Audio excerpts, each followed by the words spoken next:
Ooh, baby. You ready to do this another day, Sean? Can you Let's go, baby. put Day yourself through 2. this? Game 2. Welcome in, guys. Sean, it was a little harder waking up this morning, man. Yes, definitely a lot harder. I'm naturally a late owl in general, so it was like, oh, here we go. The second day's kicking my butt. I can't stay up too late 2 days in a row and get up early like that.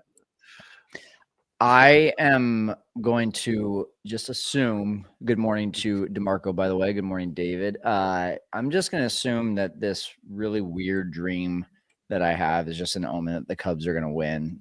My dream was that I slept in past my alarm, and then once I actually woke up, it was already 3 o'clock my time, which is 5 o'clock game time. And then I don't know where my phone is, so I can't tell you why I'm late. And then I couldn't get my contacts in, and randomly Matt Shaw is trying to call me, and I'm like, dude, I can't talk right now. I got time for you, bro. Should you be playing some ball? What's and then I'm just like, oh, I didn't sleep in because then my real alarm actually went off. What's up, guys? Jump on in. We're gonna just kind of BS around here until we get started. We are gonna talk about lineups. Looks pretty similar to yesterday. And then I'm wanting to start though, Sean, with Roki Sasaki here. So what did you see him pitch at all during spring training? Yes, I got to watch maybe a couple innings worth 2 weeks ago. Okay. It was more of an accident, but okay. It was It's a happy definitely accident. yeah, well, I mean, it was just one of those things where I was testing something to see if I could share, if I was going to share a game with a buddy, private chat video that would just block me out. And I was like, oh, let's click on the Cincinnati game, not realizing they were playing the Dodgers. And then when you click it on, there he is, Roki Sasaki, and got it down there with a 1-2 count. And I saw the nastiest splitter I've seen in quite a long time, and caused Ellie De La Cruz to whiff, which is not uncharacteristic of him, but man, he really looked foolish on that whiff, which is very concerning. Well, the split yesterday from Yamamoto was already really good. And as we've heard, and as you just kind of alluded to, it sounds like that split from Roki, when it's on, might even be better. So that's definitely scary. Yeah. Lance does a really cool breakdown on Roki. He's had some, I think he mentioned it on your interview about a month or two ago during the off season. But he did another little clip here just recently where he's kind of watched some of the spring training, and his observation today is to go, okay, how does it play now? How does it really play? Because in the NPB, it was, the ball's smaller, it's got a little more tack, so it had a lot more resolution, right? Sure. So it spun more, so it was faster. But being over here now, what he's noticed is the ball slowed down, but it has a deeper drop. So you're probably gonna see a splitter that literally could probably start at the top of the zone and hit the dirt behind the plate, and only roll like low 90s, maybe upper 80s. But it's almost like a death ball, but it's not a death ball. It's weird. Yeah, I was going to say that almost sounds like a death ball, but with a lot more depth to it. And Lance did tell us too, he thinks that his initial predictions of Roki were maybe a little bit too ambitious, and that he thinks that he's going to struggle in the U.S. So, it's just one start, but I would love if that struggling started today. I agree. All right, let's go over some lineups here really quick.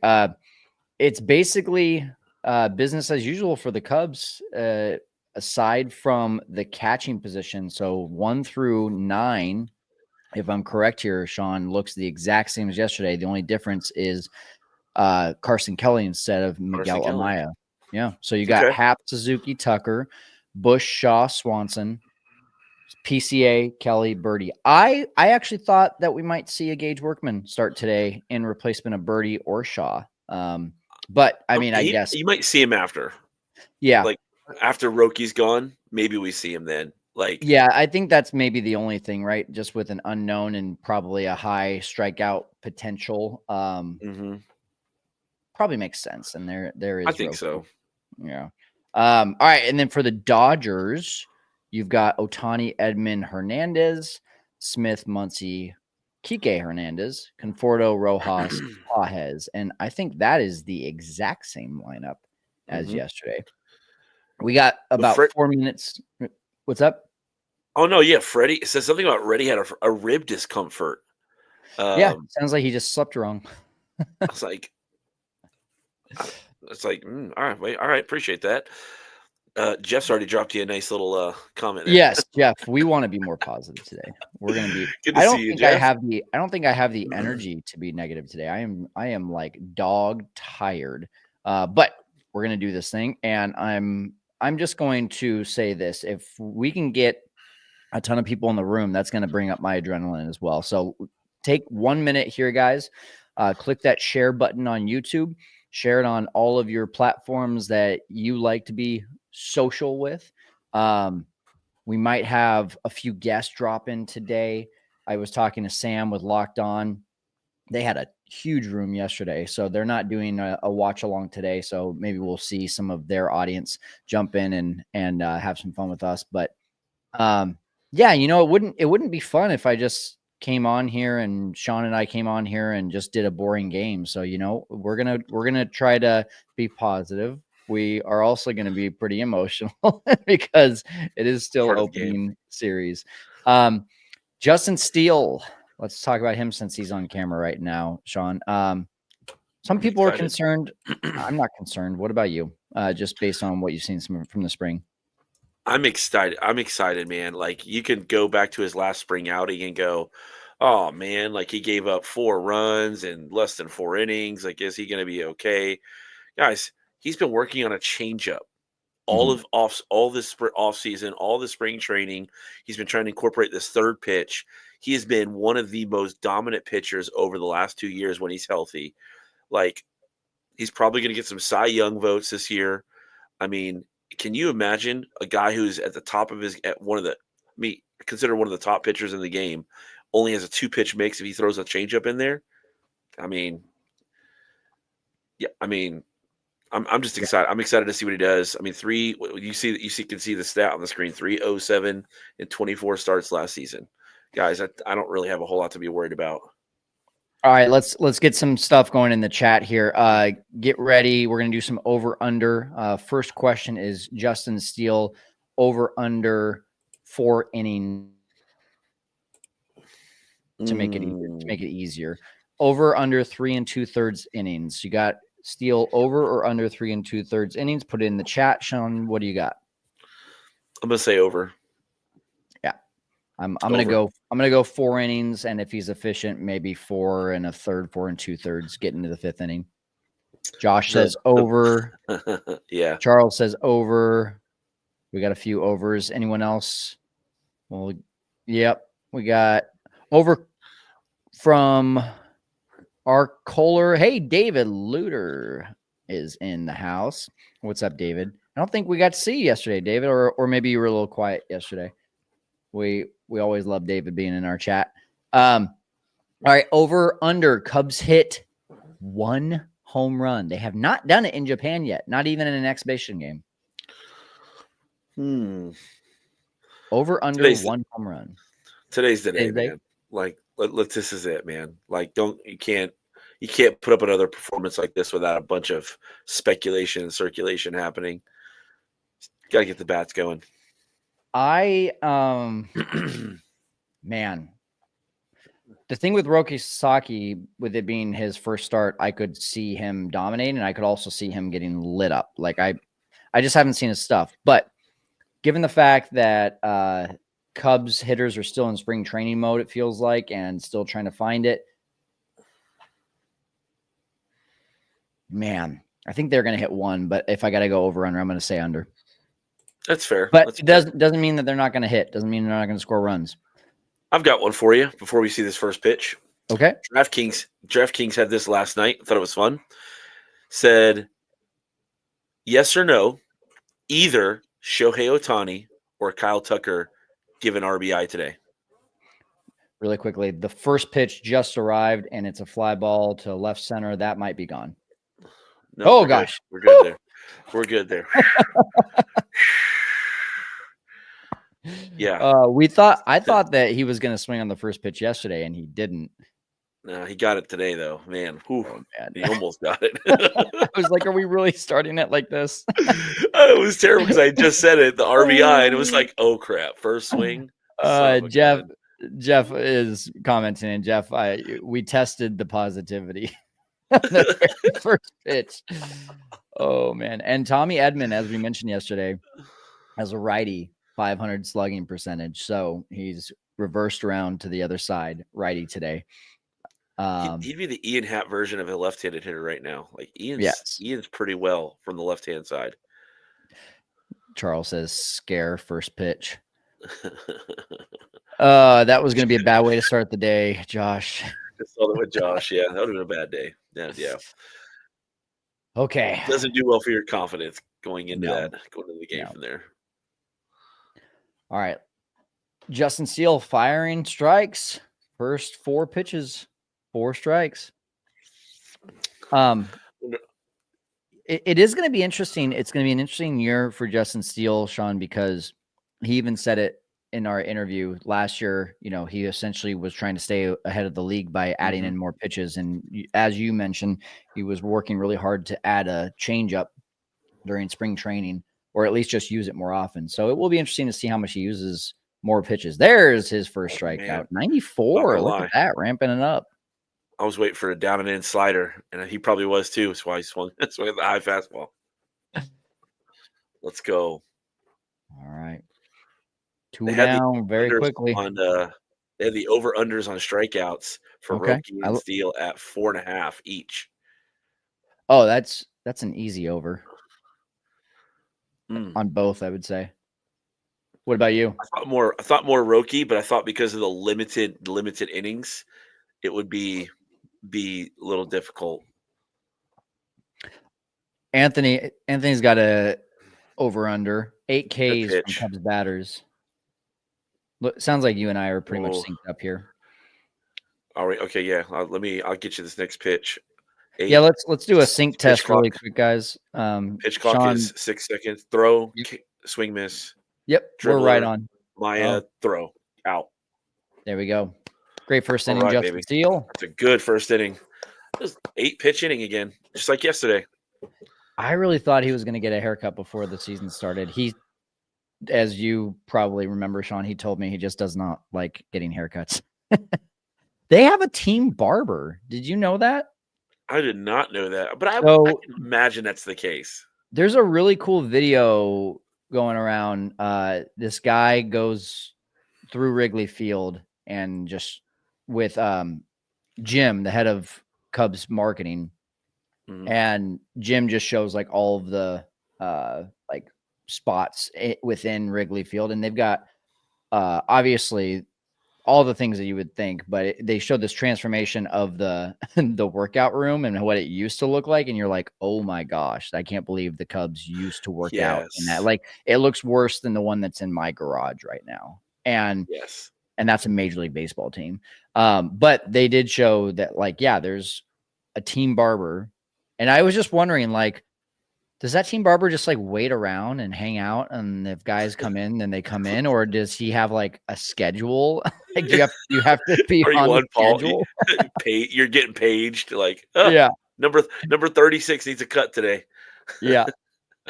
Um, He's well, okay. So the subcontracted. big over under. Let's do this really quick. And yes, well, actually, really quick. Dave says, "Has anyone noticed that the Cubs are wearing their road grays, but they're the home team?" That is a good observation, Dave. I mean, I maybe they just wanted to. I don't know. It's kind of weird, but is the pitcher still in charge? I remember when the pitcher was in charge of making that decision. That's why you always saw I don't know. Carlos Zambrano in the blue. Like almost every one of his starts was the blue. But I don't know. That is a good observation. All right, the big over under to me, Sean. What was it? 8 walks yesterday that the Cubs pitchers gave away. Yes. Here's the first pitch from Roki. Low 100. 100 coming Oh out my gosh. hard. All right, over under Cubs walk 3 batters. Cubs walk 3 batters? Over under. The whole game? The whole game. Over. I'm gonna take the under today. Jeez, Ian Happ does not look comfortable. He's Did you like see that 100, thing? bro. He On was a just like, 1-0 oh, I got fastball. it. Yeah. Oh, I got it. What's up, Kyle? Says Dak See. Attack. What's going on, man? Oh, he got under it. Oh, he knows he missed it. He knows he missed That's it. tough, man. Yeah. David says he's over on walks as well. David says over. All right. Our friend Dak from Attack. Korea Yes, joined us again. I did get a heart attack right there. What did you say, Sean? He said our friend from Korea, Seoul, Korea, is in the chat again from yesterday. Yeah. And says Japan loves the Cubs and he loves Cubs fans that are in Japan. So that's like to hear that. I gotta imagine the game plan is to attack early. 101, dude. Come on, bro. Sheesh.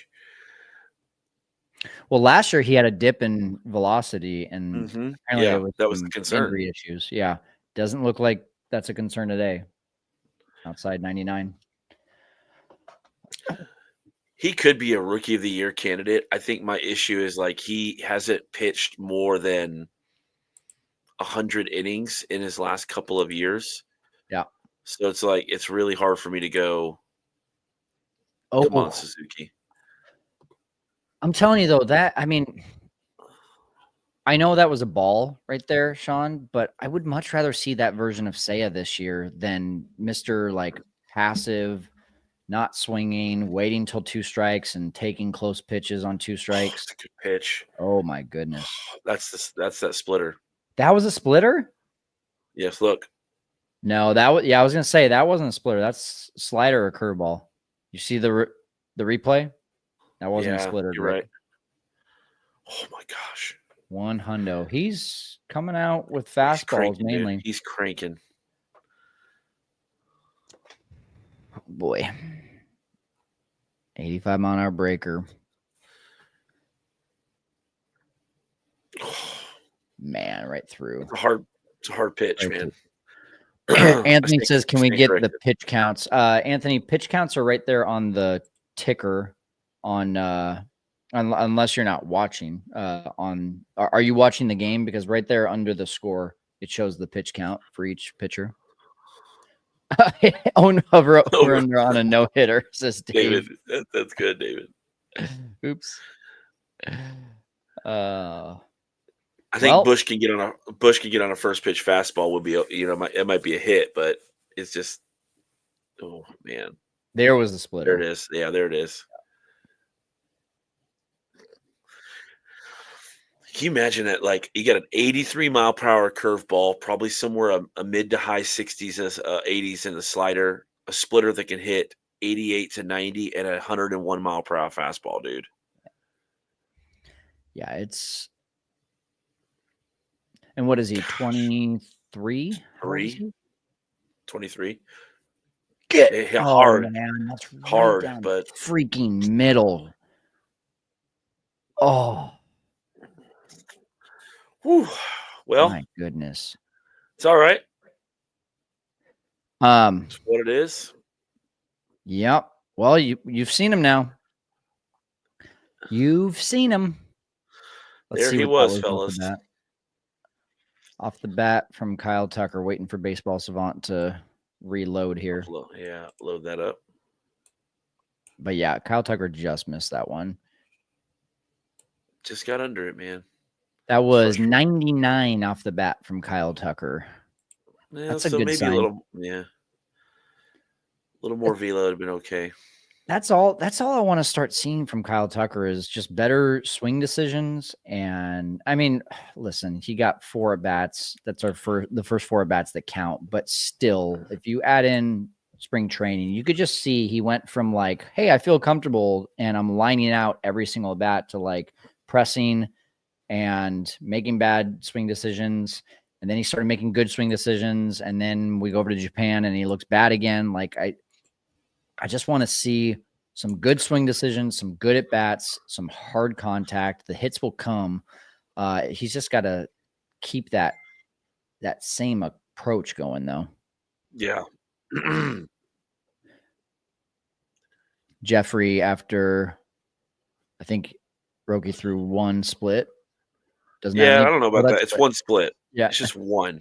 I mean, but yes, I would like he's throwing to bank on that. a ton of fastballs, Jeffrey, for sure.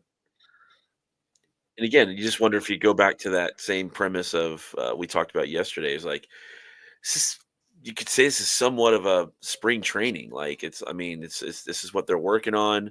They're working on getting pitches out, but now we're here and my game just froze up or blacked out or something. It's weird. But Your I game mean, these froze. guys are That working. Yeah, just trying to get it reloaded up here. I don't know what happened. I saw Taylor McGregor, then my screen cut off. It's like what? So that's all right. Anyways, they're this technically still in spring training mode. You're still trying to get pitches out, and Steele just threw. our friend from Japan, or was it Korea? Seoul, Korea, Korea. yeah. Says in Japan and Korea, many Japanese press predict Rookie of the Year for Matt Shaw or Roki Sasaki. I don't think Justin Steele threw 1 ball in the first inning. He's coming out throwing 3 straight balls in the second. Right now. And we'll see if I get you synced up again here. So Steele, throw, catch, 91. That was for the first strike? Yeah. All right. I'm like 2 seconds behind you. Okay. I'm going to pause. No, don't. We're close enough. Throw, catch. Ball 4. Outside. Yep. Not how you want to start the inning. Yeah, I mean, I think you're going to see a very similar game to what it was yesterday, Sean.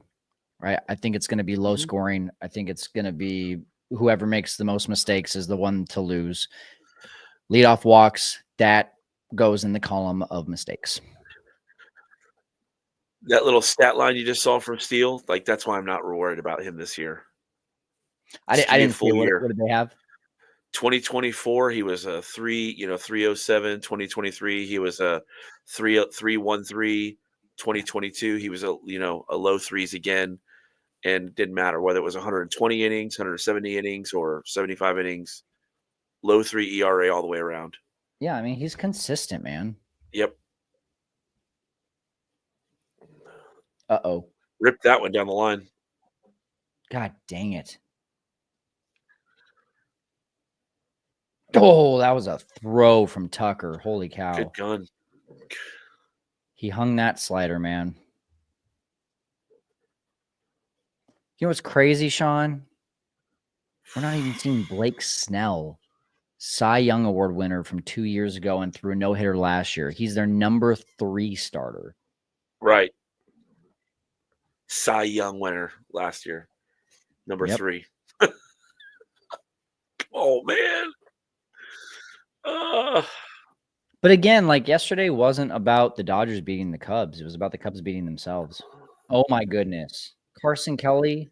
Come on, Carson. Strike, dude. It was basically a strike. I think that was the changeup, Sean.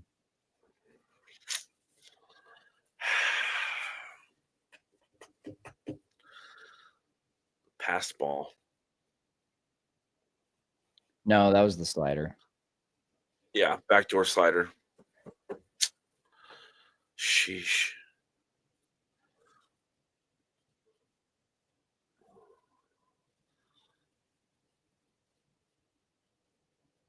Two nothing.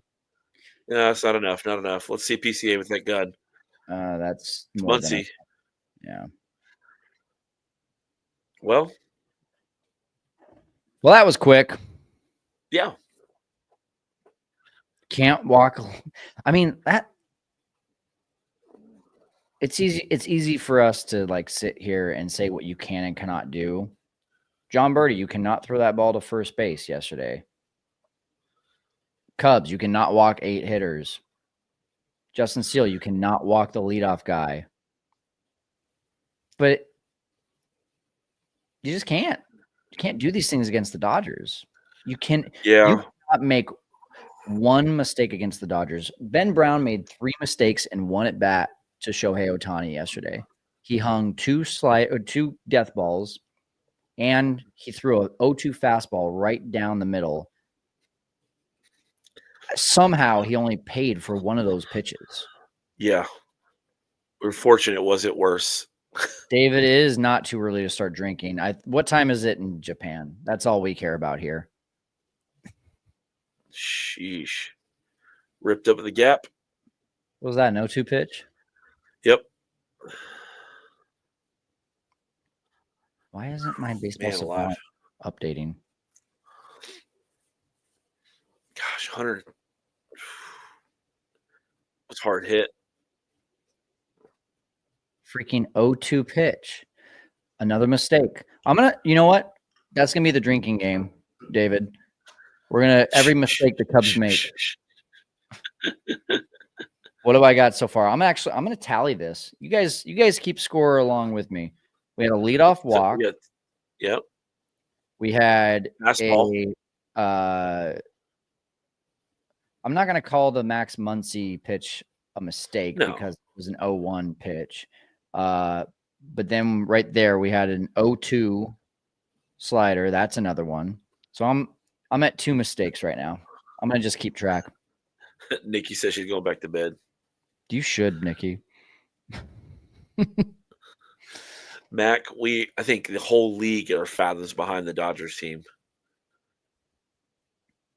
They've got the whole system figured out, brother.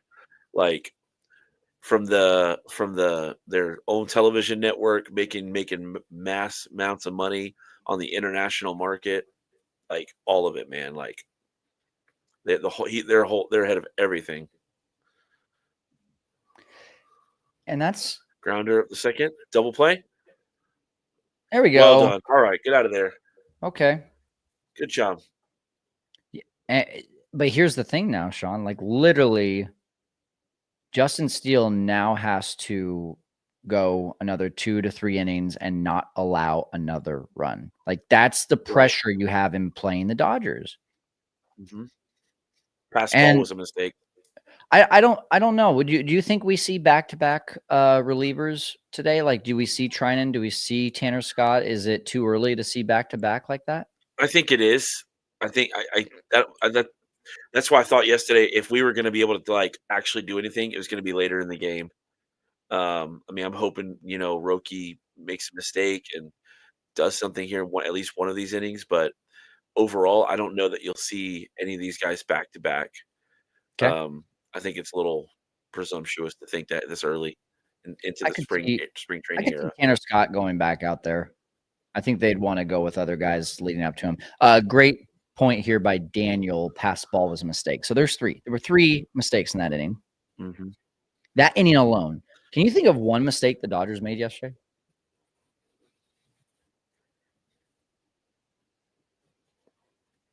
No, there wasn't many. I can't. I mean, when you only give up 3 hits, yeah, not really many mistakes there. And we just made 3 mistakes in 1 inning. Like Sean, this is supposed to be a team built around defense and pitching. So would you say some of those pitches were mistakes, or the pitches just weren't located?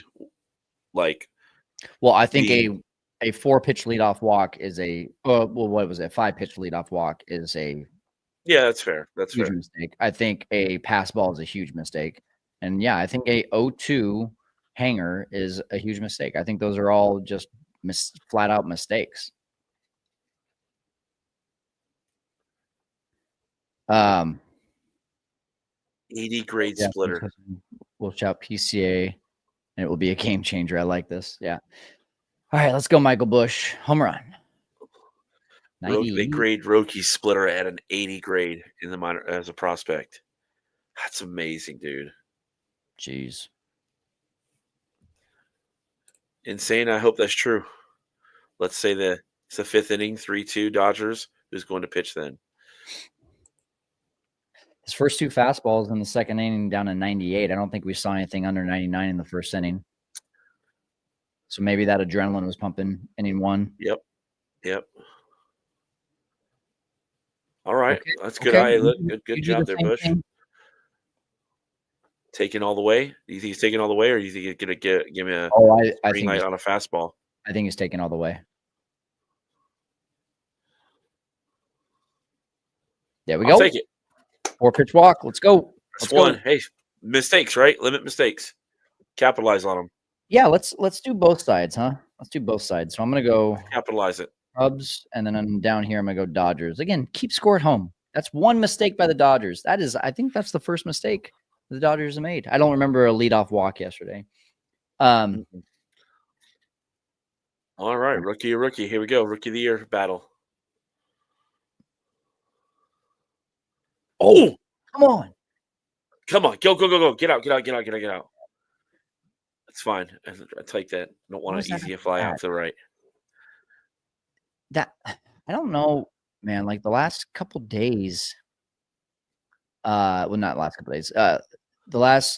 Yesterday's game plus today's game, there's been a couple times that the Cubs have what I think is a hard hit, and then you look at the exit velocity and you're like, oh, that wasn't that good. Matt Shaw yesterday looked like he had a rocket up the middle, one hopper. It only ended up being 80 miles an hour off the bat.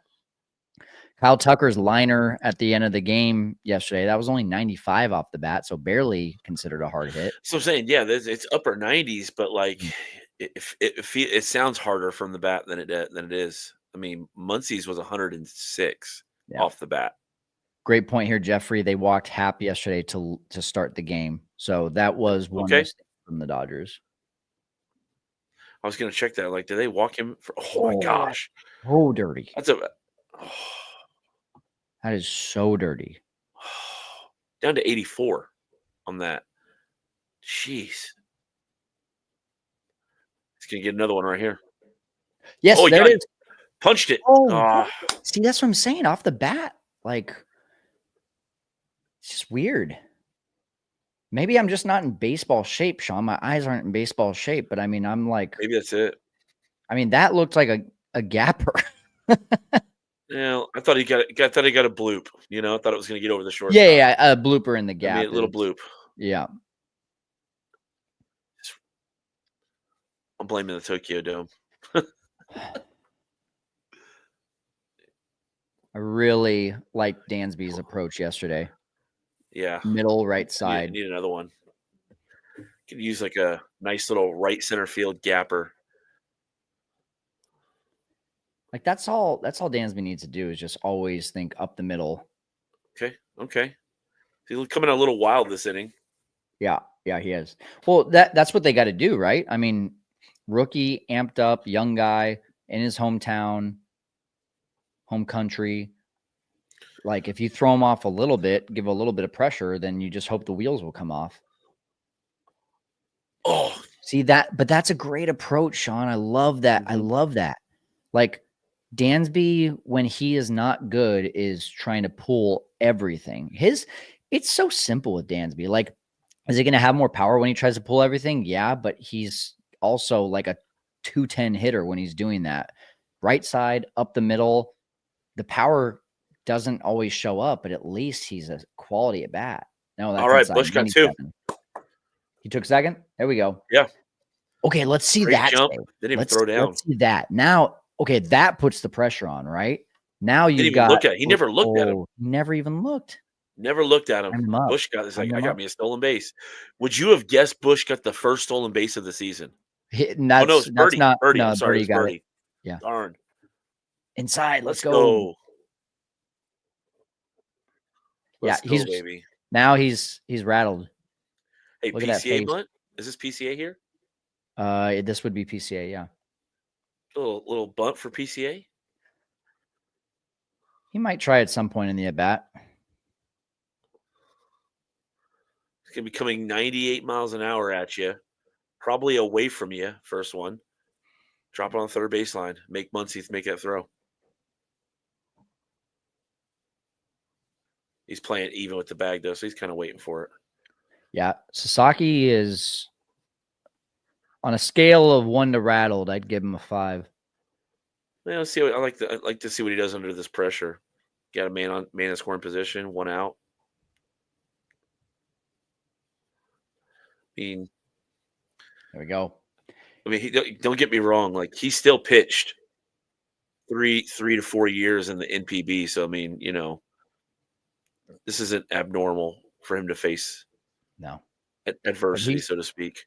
He's been 97, 98 this inning, where he was 99 to 101. Oh, 97. So I didn't think he was going to go 4. There was the over under that he'd go 4 to 5 innings. I was like, I just don't know that he goes 4. I mean, he'd have to like punch out the entire side in the third inning, or 2 or 3 quick outs. Velocity's dipping here already. Oh, 98 on that one inside. All right, PCA, shorten up the swing. Let's go. So, Sean, you want to hear something? I don't think it's going to be a shock at all. But I was doing some research yesterday. I'm prepping a Ben Brown video. Little tease for everyone here. Here's the 2-2. Oh, yes! Oh, come on. Fourth mistake for the Cubs. Run. Just do better. Don't freaking run on a line drive with 1 out. What are we doing? It's that kind of stuff, man. You can't do that against the Dodgers. You can't. Got to give him a chance at the plate there, man. Carson Kelly, but yeah. Oh, that's what I meant. Kelly's had a good bat this spring. They had him on the ropes. You have to, I mean, God. Charles, that's Cubs baseball for you. That is Cubs baseball for you. Pardon me while I grab this drink. You're driving Sean to drink, Cubs. Sean doesn't drink.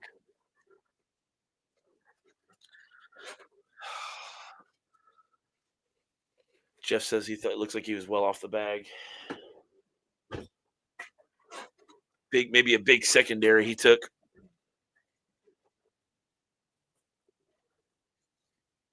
So ridiculous, man.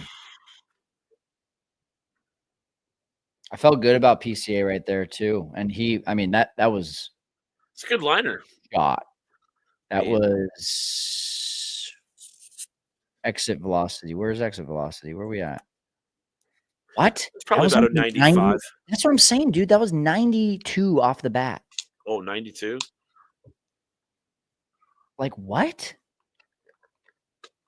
That looked like it was 97, 98. Yeah, Josh there, 91.9. Thank you, Josh. Kyle's son says, nothing like paying 500,000 yen for some sloppy play. There you go. Jeff says, maybe a possible hit and run in that place. I don't know if that makes sense, though, to do that there, Jeff, if that's true. I don't know if that's a...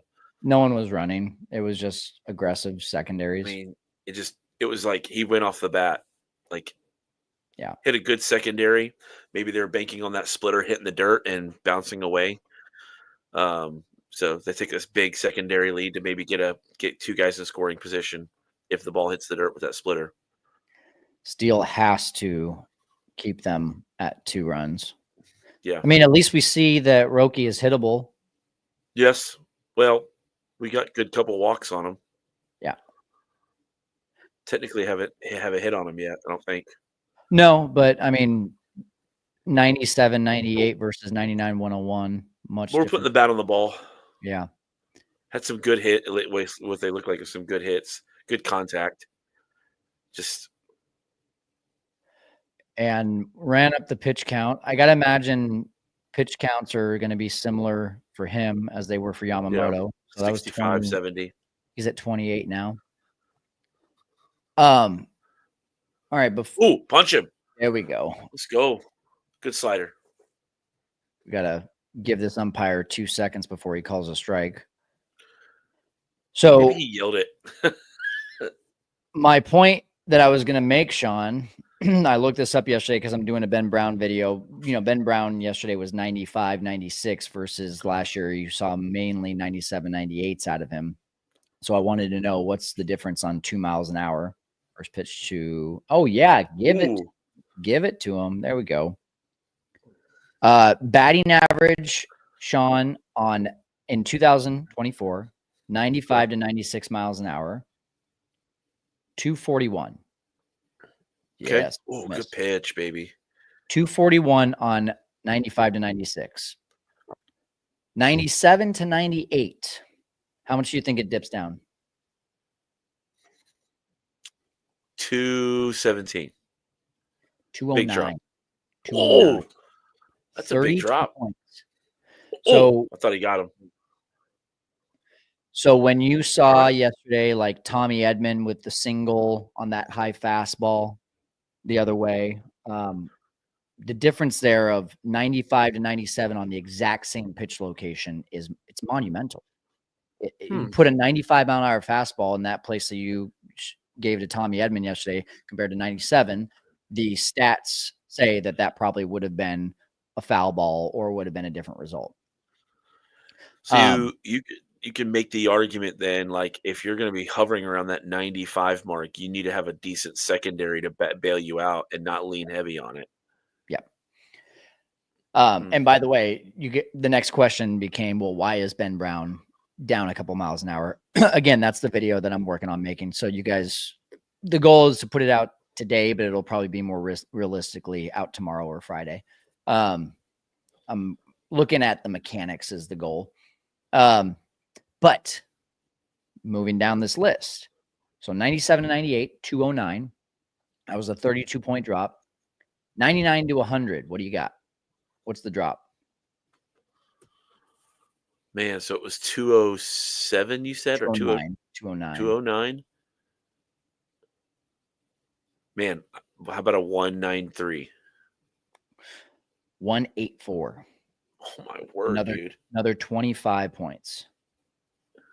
Which is why Skeens is so good. Yep. So you got a 32-point drop to a 25-point drop. Now, here's the craziest one. 101 to 102. Down from a 184 at 99 to 100. What do you got for 101 to 102? Tommy flipping Edman, dude. Dude, as a righty. My freaking. Sorry, I'm going back and just rewinding where you left that. High fastball. Dude, Tommy Edman hit all of 6 home runs last year, and now he's got his first one of the year. I think he's hit, of those 7 home runs, at least 3 of them against the Cubs, maybe 4.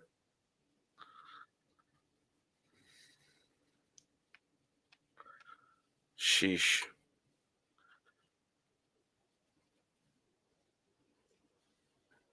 He got under it too. That's the crazy part. It's like it didn't even look like he got really all of it.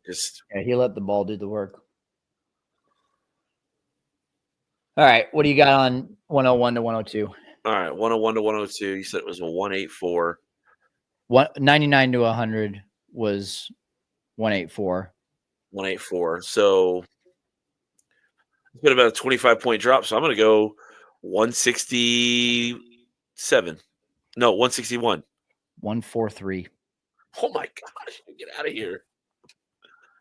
So literally there is a 100, I mean, if we're being technical, a 98 point Yeah. drop from a 95 mile an hour fastball to a 101 mile an hour fastball. 6 miles an hour means that 10% less of the time you're going to be getting a hit. That's wild, dude. Hmm. That's wild. And That's insane. that is exactly why velocity is king today. The numbers don't lie. I was all in my my baseball feels and watched the rookie last night. Jimmy Morris Oh, great movie. was all in my Great movie. feels. That's what I went to bed with last night. Jimmy Morris throwing that 98 heat, 99. The fun quote was like, he told his wife, "You know how many guys can throw the ball 98 miles an hour? You can count on one hand." Like, And now you can count it on one hand on one team. yeah, The game has changed, man. but And a lot more injuries too. A yeah, lot more arm injuries. you know what's, I mean, we're getting off topic here, but I think it is an interesting discussion. It is really interesting that offense has gone down so much the last few years because pitching has gone through the roof. Yet last year was I think, don't quote me on this, but 71 million tickets were sold in Major League Baseball. And I think that's the most that have ever been Mhm. sold. So that, I mean, it's encouraging that fans are watching the game, but it's also like, man, remember when like if you hit 40 home runs, you weren't even in the top 10. Like, Mm. and I know, you can talk about steroids and everything, but like Yeah. that was the game. If you hit 40 home runs, you had a decent season. I remember looking on the back of a baseball card for Greg Vaughn and being like, oh, he only hit 50 home runs one time. He's not that good. Do you remember the year the home run chase? There was like 9 dudes that had 40 home runs that year. You had Like, Griffey at so Luis Gonzalez had what, 57 that year? You had yes, Griffey in yeah. the 50s. I mean, there was a lot of dudes hitting bombs. Dan says 42 is a great movie too. It's a good Yeah, question. What are y'all's number top yeah, 2? Go 2. great. What's y'all's top 2 baseball go-to movies? I think for me it's gonna be 42 is up there and mm, Bench warmers. Benchwarmers is a funny one. That's a really good one. No, it's Sandlot for me, bro. Man, I'm really struggling on number 2. Let's see. Field of Dreams is a good one. I really dude, call me crazy. I really like For the Love of the Game. Love of Game is a It's good not one. like a crazy, like, all around baseball movie. Like, it's, because it's back and forth, back and forth. Um, I don't know. Just I don't know what it is. I just I like that movie a lot. Yeah, put your favorites in the comments. Just to quick reset the room here. 1 out, 0-0. Here's the pitch. It just hit the glove, and John Birdie is sprinting. Come on, infield hit. Come on, Birdie. Here we Run go. it out. Here we go. Okay. So I time got it. yourself Good. up. Take Time those yourself up. wheels. Hopefully you're on the Yep. same as us. I'll let you know when the next pitch is as well, so you can time yourself up. There's the Cubs' first hit. Also, we got over 70 in the room. We at one point saw over 80. I'd love to get us to 100. Press that share button on YouTube right now. Share it on your socials. I'm guessing more people are awake now that it's almost 6 o'clock in Chicago. This be a good time to reshare. Go ahead and resend it out there to your friends. Get them in here. We'll have some friends come on here soon, hopefully. Man alive. Moneyball's a good one. Good call there, Josh. I Moneyball's, lied. Moneyball's gonna be up there for me. You changed my mind, Josh. Moneyball's gonna take it for me. it's a really underrated one, and I think it's because it was an HBO movie. 61. Yeah. Love 61. Our first Valentine's, like my wife and I met, like I won her over on Valentine's, but like our first like actual Valentine's celebration was her gift for me was she got me a 2 movie pack, and one of those was 61, and then 42. So I was like, oh, this is kind of weird, but I've never seen 61, but I really enjoyed it. I mean, It's really good. you look at the cover and you're like, okay, it's one of those kinds of movies. You know, you kind of like prejudge it based on the cover, Yeah. low quality, and Yeah. but it wasn't bad. Rookie of the Year. I watched that a They've couple weeks ago. casted those guys really well too. They look like Roger Maris and Mickey Mantle. Let's see Birdie with 2. Surprising, going on a 3-0 pitch. I like it, man. Great I like point here by Dak Attack, Rookie of the Year. Gardenhauser. Rowan Gardner. What do you call me? Great movie. Favorite part is he's throwing the soft stuff and walking guys intentionally. Ian. Oh, come on, Ian. I might be a second behind you. Jeez, not even on a 3-1 pitch. Ugh, not even whiff. close. It's so easy for us to say can't swing at that, but I mean, there we go. Learn from his mistake. Good eye. All right, I got Pryor going out there. Is that who that is? Yeah. By the way, Pryor and Wood were talking before the game out on the field. Like Kerry Wood and Mark Pryor. Yeah. Oh man, that'd have been a fun scene. They gave me all the feels. I think it's on Marquee. If you look at the Marquee Twitter. I might look that up here in a little bit. 3 walks for Sasaki, man. That's it's better than I thought it would be off the get-go. On one side, you can't make mistakes against the Dodgers. On the other side, if the Dodgers make mistakes against you, you've got to take advantage. You've got to take advantage. So we got Seiya Suzuki coming up, right? Yes, Seiya. Come on, man. Let's go. It was on Marquee 1 hour ago. I don't know if you can see that. I'll look it up here in a bit. Oh, I see you there. Yeah.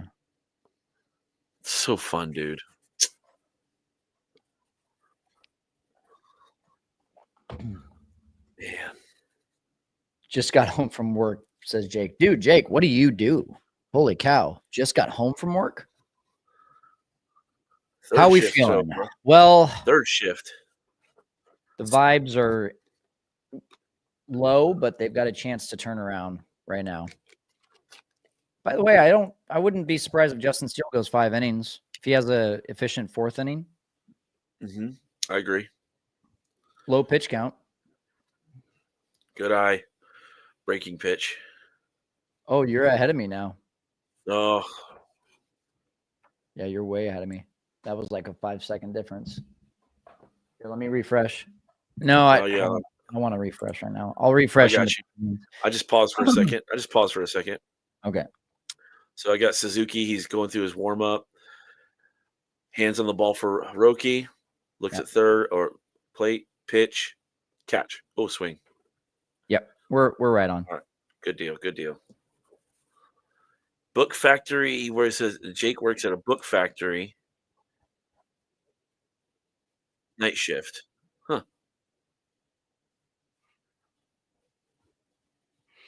Come on.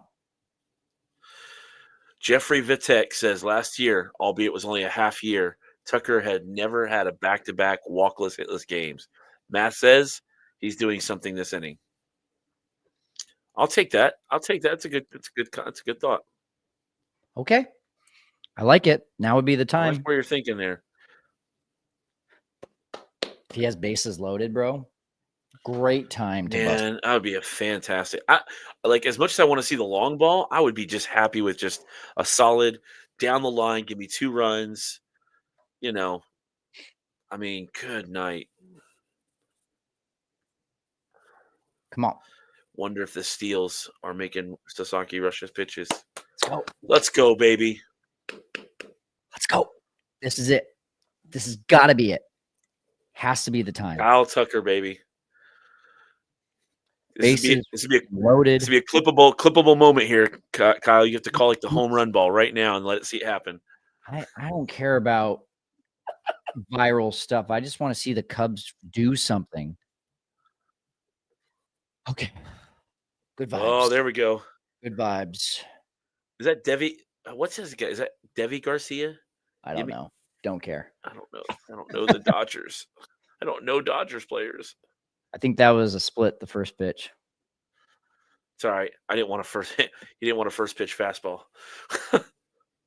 Come on, Kyle. He's I'm patient turning though. Come on now. I'm turning the audio up a little bit. Oh,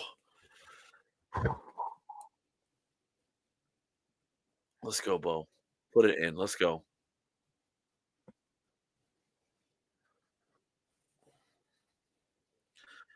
Charles says, "Would be surprised if we got a wild pitch." I don't even Capitalize, need a man. grand slam, just a base hit, Just man. capitalize. Good eye. Great eye. Good eye. Yeah, But buddy. he doesn't have that split, man. He doesn't have it. It's not in today. There's been a couple that have hit for him, but and yeah, you were right. The drop on it is wild. That's nasty, dude. All right, let's go, boy. 2-1. You're gonna get a fastball here. All right, we'll take it. I'll take it. He's got to make a pitch. Let's go. Let's go. If I'm He's been Roki, I'm throwing probably the split throwing on that split. 3-1. He's been throwing the split on 3-1, but Yep, I don't know if he throwing does it 3-1 with split. bases loaded. I don't think he does it with bases loaded, man. All right, let's go, King Tuck. Yeah, baby. You're the fans. Come on. Yes. I'll take it. You know what? I'll take it. Let's go.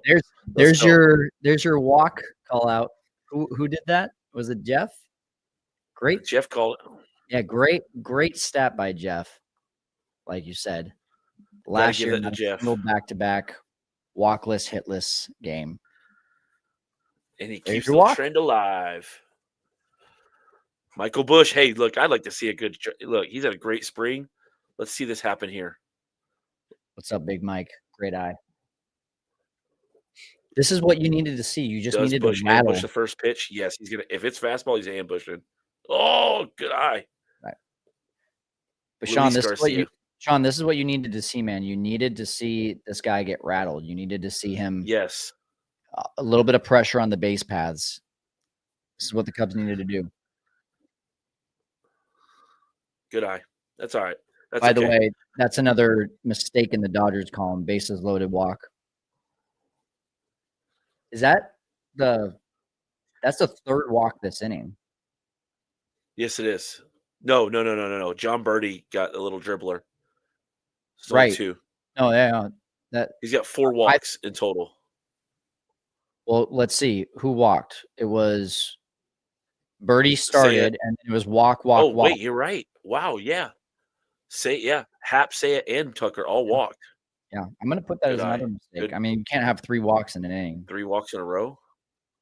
So we got 4 mistakes by the Cubs to the Dodgers 3 mistakes so far. You know, if we win, if we pull this off, man, that's the title. That's the title of your shot, man. Capitalize on mistakes. Oh, that's it, dude. You got to swing. Come on, dude. Swing the bat. Watching? What are You we just swing looking one time. Come on, dude. Be up there ready to go. Come on, Bush. That tells me he's looking for a walk. I mean, I get it, but like he's known for like swinging. Like, you know what I mean? Like, go out swinging there. Come on, Matt Shaw. Let's go, baby. Good time for first hit. Ooh, that ball was in the mitt before he swung. I think this might be Sasaki's last inning, dude. Yeah, I think he's done. This is a high-stress inning.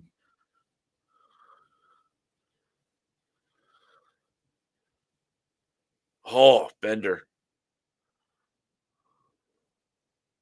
I mean, it just feels like you got to make him pay right now. Man, just choke up, shorten your swing. Let's go. Got an interesting take on the hitting thing you talked about earlier. Good eye.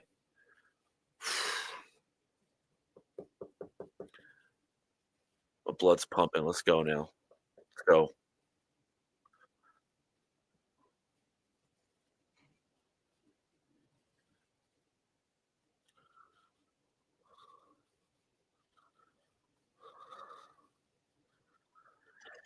Splitter. So how? I mean, listen, Shaw's had 6 at bats so far, but I was really surprised to see Craig Counsell putting him in the number 5 hole. How long do you think until he starts saying, maybe I put him down lower in the lineup just to take off a little bit of pressure? Yeah, I mean, I would rather. I mean, and I hate to say this, I'd rather him struggle anyways. Like, get it out of the way, struggle out the gate, get it figured out here by June, start putting things together. Like, think you're gonna do yourself a lot more harm than good. He comes out, guns blazing, player of the month in the month of April, then like they figure him out and he doesn't ever adjust. Yeah. And you gotta get So more than one right there. You gotta get more than one. yeah, no, for sure. That's. I mean, you had bases loaded with 1 out. Like, By the way, I'm putting a mistake on the Cubs for the Michael Busch at bat. Watching I mean, 3 I strikes just go don't. He by. didn't swing. Yeah, he didn't swing at all. I just don't understand. He didn't swing at anything. Ah, so so I was watching. I don't remember where it was. Maybe it was foul territory. It might have been foul territory. But Chipper Jones was on a few weeks, maybe about a month ago, maybe, and he was talking about hitting today. And he says, in my day, he says, especially with me, he's like, I wanted to be a 300 hitter from both sides of the plate. Yeah. And he says, what they taught me was to start my stride and get, let the bat head, try to get the bat head to stay as long in the strike zone as you can. You're that way you're able to put the bat on the ball no matter where it's at, whether it's high, low, no matter what the pitch is. You can see it all the way through. He says, but what they're telling these kids today is to throw your hands out in front of it, and you get less time with the bat head in there, but you're going to end up with more power. Shoot down the line. God dang it. It's called a Will Smith shutdown is a inning. beast, bro. Will Smith is a monster. But They just Chipper hit the said, ball. They just hit the ball harder. I mean, I don't think we have yeah, they do. one. I don't think we have one exit velocity over 100 miles an hour. That was 105 on a double. Sheesh.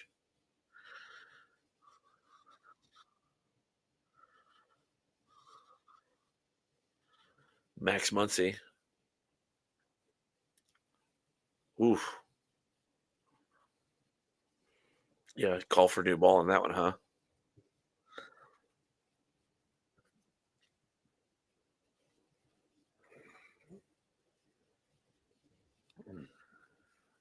I mean, you have to shut them down this inning.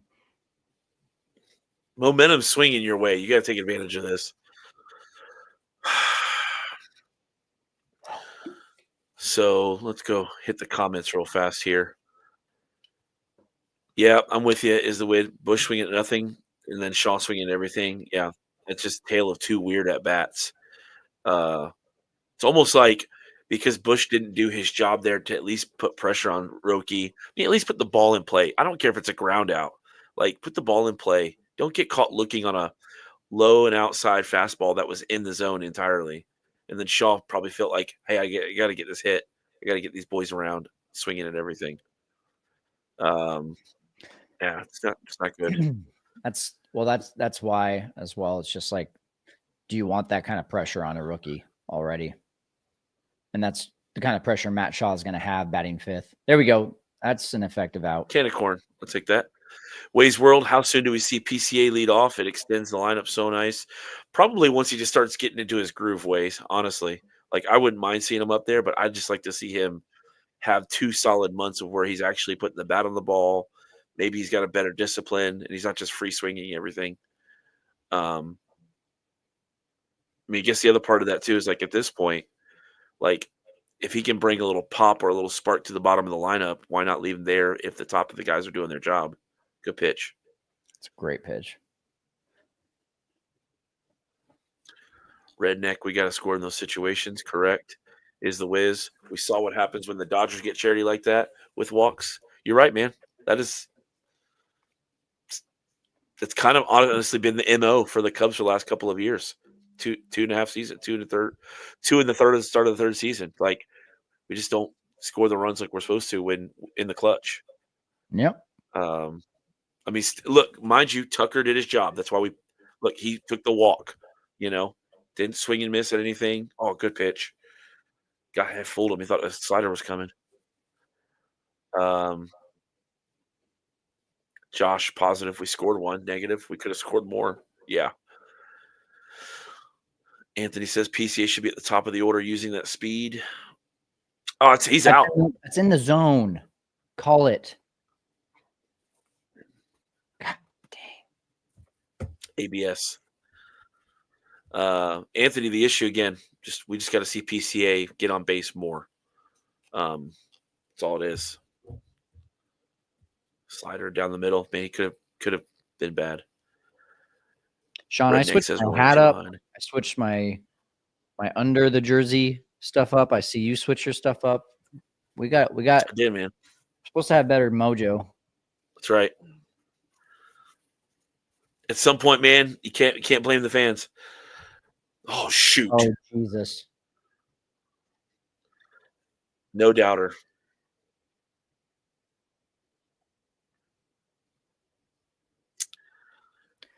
Okay, I'm now concerned for Justin Steele. He doesn't give up slug. He's given up 2 home runs, a double. Like, yeah, I'm concerned. Spring training still, bro. Like, is it? I mean, it is. Like, it's like when they come back and they play 6 spring training games after this. Can't say that anymore, though. Because now it counts. Now he's throwing the pitches that he wants to throw. He's not executing. That's a problem. I know it counts. You can say spring training when it's spring training. It's not spring training. So we're just taking a break from spring training. It'll be spring training tomorrow. Yeah, it's stupid. It's like, come on. Do you even see these guys come back out for another spring training start? I don't know how it's going to work. That's what I mean. I think it's going to completely bend us over in April, though, because of it. Padres went 15-18 in April and March last year. And Dodgers, I think, were like 19-13 in March and April. Mm-hmm. So you could argue for the Padres that it hurt them doing the Korea trip. And for the Dodgers, it didn't. The Dodgers came out kind of rough. They were like 500 through the first, I want to say, like 20-ish games, but then they like caught fire after that. So I think it has a major impact, man. I do too. I mean, Dodgers look like they have not taken a break since the World Series. No.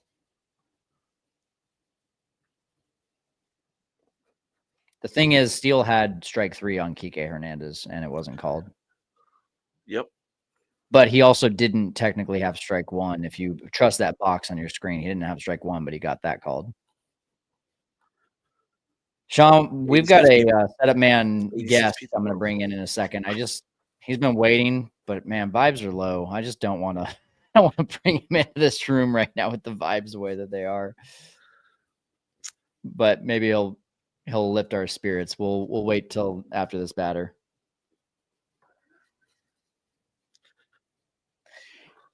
Anthony is really working hard to sell us on this. They are not a good team. Time will tell. Yeah, time will tell. I mean, honestly, it's just I'm leaning heavy on Zobra's comments yesterday about the whole international play, and then the way they did it was at the middle, like 2/3 mark of spring training, where guys had to start earlier, get things ready going, had to get grinding earlier, stretch out faster. Then you got to take this like nice little 4-day layover basically to get used to things. Get a couple exhibition games, but again, what do you get out of that? I mean, the thing is, though, Sean, both teams had to do it. No, I agree. It's just I agree. It's the same thing as like, oh, the Cubs should have made the playoffs had they not been injured. The Dodgers were the most injured team in 2024. They had the most injuries of any team in 2024, and they won the World Series. It's just back to your point, like the organization, the Dodgers, they don't just spend money. They develop players, they build depth within their 100%. system. And I mean, look at the trade they made with the Cubs this offseason or last offseason. Cubs got Michael Busch, wonderful. But the Dodgers now have Jackson Ferris and Zaire Hope, who are going to be ready to go probably late this year, early next year. And they're going to be in the same position of like, where do we play these guys? the Cubs have that issue kind of in the outfield. Outside of that, it's like, you know, Yeah, we need a lot of guys just to really step forward in the minors to have that same issue. Yeah, exactly. I mean, it's a completely different organization, and it's not just the Cubs versus the Dodgers. It's the Dodgers versus everyone. Like, I can't name another organization that does it as well as the Dodgers. You think about the Mets and the Yankees, they're always buying their championships. They're not developing guys like the Dodgers. You think about maybe you can say the Phillies do. The Phillies do a pretty good job of bringing guys up through the ranks. Zach Wheeler, Bryson Stott. Who else? They got another starting pitcher that's not coming to mind right now for me. Sanchez, Nola, No, Aaron Sanchez Nola, wasn't. Aaron Nola. Nola, that's it. Yeah, They got Andrew Painter on the cusp. Remember, he hurt himself. yep. He was going to start the season, but got hurt. He's probably going to come back up and probably produce a little bit. Okay, let's do this thing, Mr. Brian Burns. Are you there, brother? Let's get you in here. Why aren't you showing up? There he is. Hey, there he is. What's up, man? Struggling. This is ugly. Yeah, sorry to make you wait. I just did not want to bring you in the middle of that inning. No, it's okay. It's just unfortunate. I kind of always thought life, death, taxes, and a split overseas, and that theory is in jeopardy right now. It's very much in jeopardy. Hey, no Roki Sasaki. Luis Garcia. That's a guy you could get on.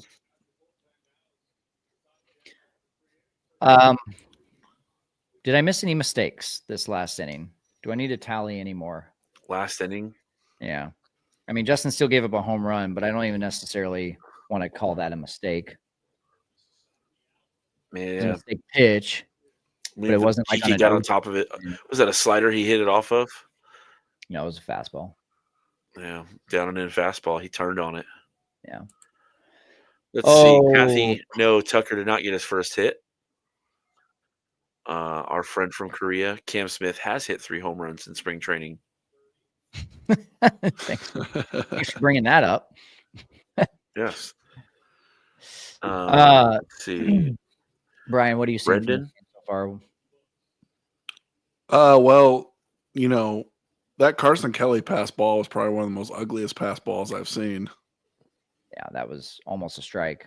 Yeah. And honestly, I think it takes for granted that we don't see something like that more often with how much these pitches move. Yeah. Kyle, look at your comment for Jeff.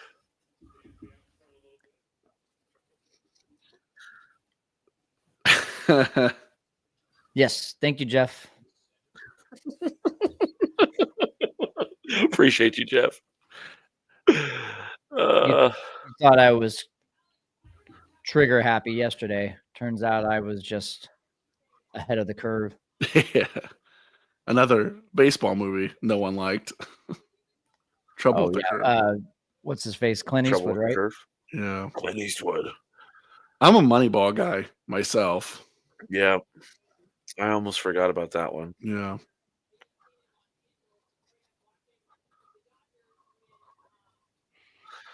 TJ Flickinger. Trading Tucker now will net more now than when he's hitting 130 in July 30. I read that. I almost said that myself. Come on, brother. Come on, brother. I'm not giving that any life. Oh my gosh. Now's the chance for the narrative. Oh. Brad Moretz, counsel regrets his decision by listening to Jed's BS to join the Cubs, although I'm sure the money helps with the frustration. Let's go, PCA.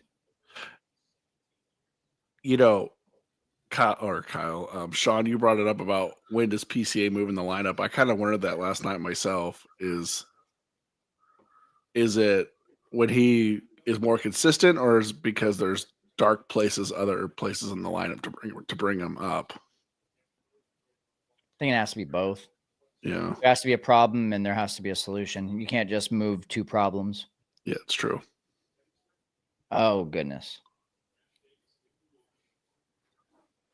Well, all right. This guy had a mid-4s ERA last year and we're making him look good. I hate to say that. I feel like that was like a narrative last year too. It's like we had guys that would come in who had terrible years, but somehow we just turned them into Cy Young Award winners for the game.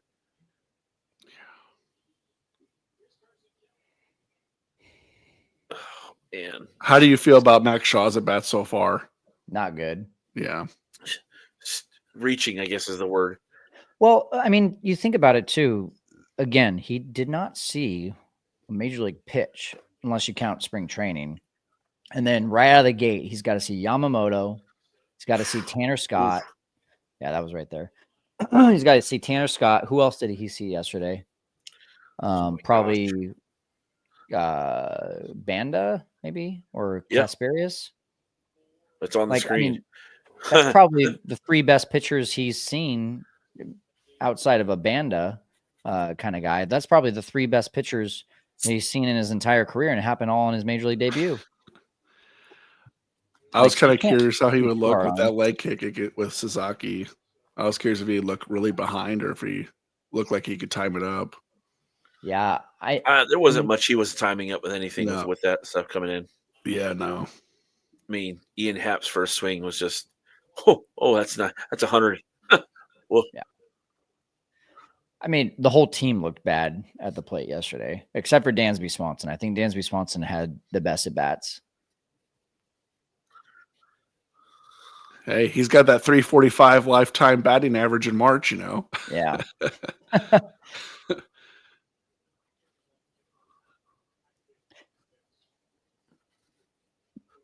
Oh man. All right.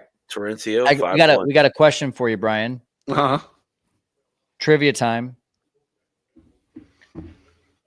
Speaking of Matt Shaw, how many different third basemen have started on opening day since 2016? So that includes 2016. Sean has the number. I'm going to guess. Let's see. I'm going to guess 9. 9. Wow. There's only been 9 years. Oh, 16. Oh, okay. Never mind. Yeah, it's early. Okay, I'm going to guess 7. Okay. What do we got in the comments, guys? What do you think? How many different third basemen have started on opening day since 2016? So we got Chris Bryant. We got Wisdom, Madrigal, Matt Shaw today, Christopher Morel last year. Who would have maybe started at third base when Chris Bryant was going through his mainly outfield phase? I got a lot of numbers here. I'm gonna go with 6. 4 or 6. I'm gonna go with 6. You guys just tell me when you want it. Let's see. Anthony 5, Charles 4, Josh and Redneck Outdoorsman 6, Crohn's 4, Kathy 5. Ooh, that's a tough bitch.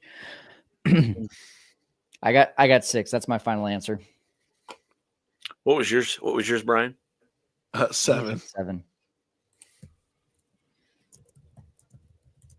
Sean's doing some last minute double checking. Get through. God, Marquis is so slow in this series with their transitions on cameras. It's terrible. I noticed they could. Hey, you know what? Kudos to Birdie, man.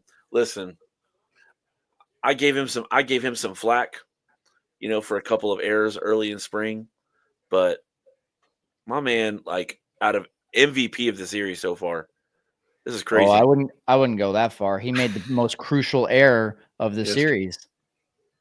Yeah, That ball that got thrown away yesterday. I understand that, but it's not for a lack of him not doing. I mean, he's been working both. I mean, he's working both sides of the game right here. Like he's taking his walks, gotten hits, stolen bases. Like, So he's working the offensive side. yeah, sure. You could give him one error and he's like completely terrible for the defense. All right, I got you. Blow it all Shaw- up. Awful play. I mean, listen, Shaw's bro, the worst third baseman in the league, then too. MVP of the series. What else do you have? Shota walked 4 guys yesterday. Shota's 4 your innings of hitless ball. With 4 Shota didn't allow a walks. hit. He didn't allow a run. Shota's your MVP of the series. So Kyle far. Tucker has our only RBI. You know. Yeah. Oh, yeah. Kyle Tucker's the MVP of our. of the Yeah. series. No. Who got the RBI yesterday? Hey, there we go. Oh, that's right. I forgot we scored. Let's go. I didn't Always feel 2 like outs. There we Always 2 go, outs. baby. Carson Kelly with that leadoff. Let's Not leadoff. go. Sorry, that 2-out walk. Let's go. And yes, that is a mistake. Thank you. 2-out walk. You can't do 2-out walks. So that was a mistake for the Dodgers. All right. So, By the way, the they're score going so to get- far. Wait. Just saying, the score is 5 mistakes by the Cubs, 4 mistakes by the Dodgers. Okay, right. let's hear it. Luis Garcia is getting talked to right now. The answer for opening day starters at third base from 2016 is a whopping 5. 5. Okay. 5. Really? Can you name them? I think I already did. Madrigal, Wisdom, Morel, and then I don't know, Kyle, Bryant. And then who did I say? I said a 5th one. I already said the name. would be Bryant. Shaw. Oh yeah, and then Shaw. Yeah. I'm not. Oh, I didn't. Oh no, I didn't count today. That's Oh, my so I fault. was right. It is 6. I didn't count Shaw. It says Oh, 6. then, Yeah, then it's 6. I I didn't win. count Shaw. 6. So who's the 6th? Yeah. Who did I I say? didn't count Shaw. My bad, guys. I said. Bryant, Magical, Shaw. Who did I Wisdom, say? Morel. I said the name. Stump the Schwab. Stump the Schwab. My bad, guys. I didn't count Shaw on opening day this year. Maybe I didn't say the name. Maybe I just counted wrong. Charles says Bodie. David Bodie is the guy. Wow. Okay, so I only named 5. David Bodie. Who was the third baseman before Chris Bryant for 3 years? Luis Opening day. Valbuena. Yeah, Oh, yeah, that's it, man. No. Yeah. Mike Alt. No. Opening day Luis Valbuena. is Valbuena. Didn't he pass away? Mike Alt got the start on the second game, I believe, the year Chris Bryant. Wait, Alt, didn't Alt have it on opening day 2015? I was gonna say I thought he was. Yeah. Valbuena, I think was more like 2011 and 2014. Oh, now I'm mad.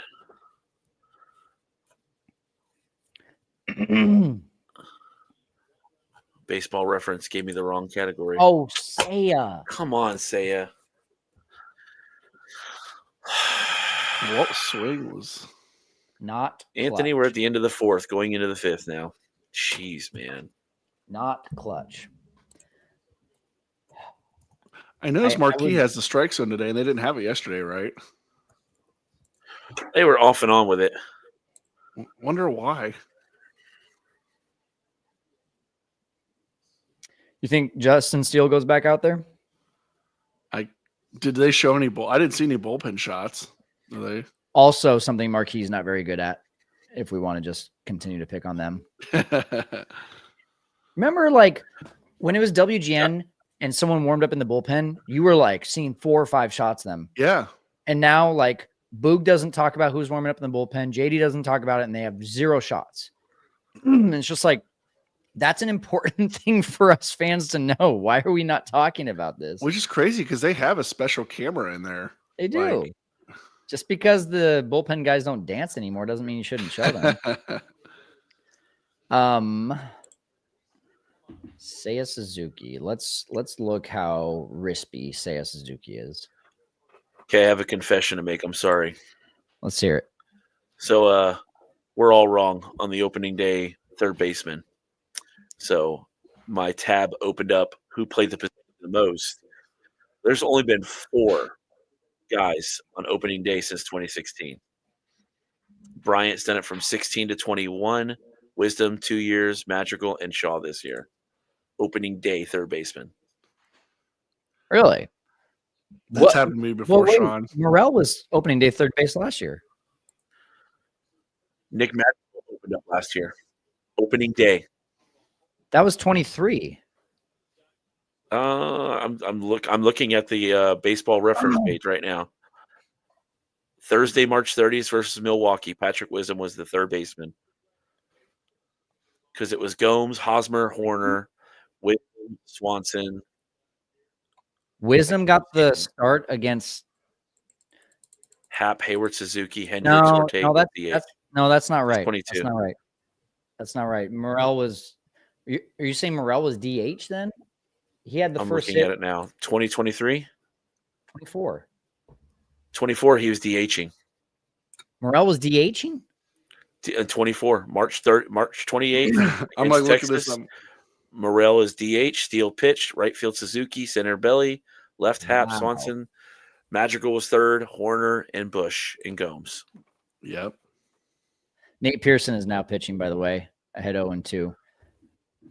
I like Nate. My pick to click for the bullpen this year, by the way. Like seeing 100. I'm going under 2 ERA this year when it's all said and done. I have a Could you couple. imagine a steal that we got for that? I mean, we got nothing. We got him for nothing from Toronto. Well, because he's a reclamation project at the end of the day. I mean, I have a couple Blue Jays fans, and they always said that they loved him, but if he could just harness his talent, then he's going to be a monster. Not that, and he was hurt. He got hurt quite a bit too. Oh man, high fastball. By the way, would you like to hear Seiya Suzuki's slash line with 2 outs and runners in scoring position in his career? I'm actually super. Yeah, let's hear this. Timid about it now. All right. There's a few different options here. I'm looking at Baseball Reference. There we go. Let's go, baby. That was Good job, Nate. okay. So the first one, 2 outs with a man on second, is fine. Actually, pretty good. 273, 394, 509 comes out to a 903 OPS. So that's good. 2 outs, runner on second. 2 outs, runner on third. Much worse. 211, 318, 368. For those of you that don't know what a slash line is, average on base slug. That comes out to a 687 OPS. That's bad. 2 outs. This is where it gets ugly. 2 outs, runners on first and second, which is what we just saw from Seiya. Runners on first and second. 162, 311, 270 for an OPS of 581. But wait. That is horrendous. There's more. But wait. It gets worse. Oh, man, dude. 100 from Nate Pearson right there. 2 outs, first and third. 143, 250, 191. That's right. His slug starts with a 1 in his career with runners on first and third with 2 outs. That's a 441 OPS. That's worse than Nick Madrigal when he did it a week. 2 outs, runners on second and third. Slightly better. 182, 400, 273 for a 673 OPS. Oh, he got under that one. Oh, no. He saw fastball coming. Oh, my God. No. Whoa. They reached over. They reached over. That ball would have either hit the fence or it would have been caught. I got to turn JD up for Boog doesn't think he left the ballpark. JD. Yeah. He said he doesn't think he left the ballpark. Let's just go to the action class replay.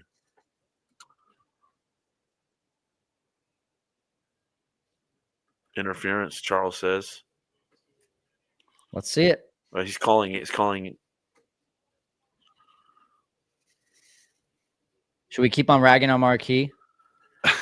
Well, so someone's saying that it's freaking basically mainly replay. because Why the is it Japan, taking so like they're long? working on the Japan feed, the Japan cameras, not necessarily Marquee crew. That's what Anthony's saying. Cameras doesn't matter. What happens in the truck? I worked for the Padres in the cable truck. All of this is in the truck. Huh. You can control the cameras. You can control which camera angle you pick. And Sean, Japan is pretty advanced. They're not in a third world Yeah. country. Like they have plenty of cameras. Well, it's interference. Yeah, he reached way over. Be a ground rule double. Oh Reached yeah, way over. Oh man, there's no question about that. Yeah, that's hitting off the top of the wall. Put him on second base. Yep, ground rule double. It's not. What? Shut your mouth. Come on. Are you serious? No, don't have enough evidence to overturn it. Here's the fence. Here's my hand. What are we talking about? It's Japan. They didn't want to do that to Ohtani. You hate to say it like that, but it's possible. I mean, Bleacher Nation, extremely clear that it was not a home run. Man was reaching way over, but this whole thing is in the bag for the Dodgers and Ohtani. So whatever. Never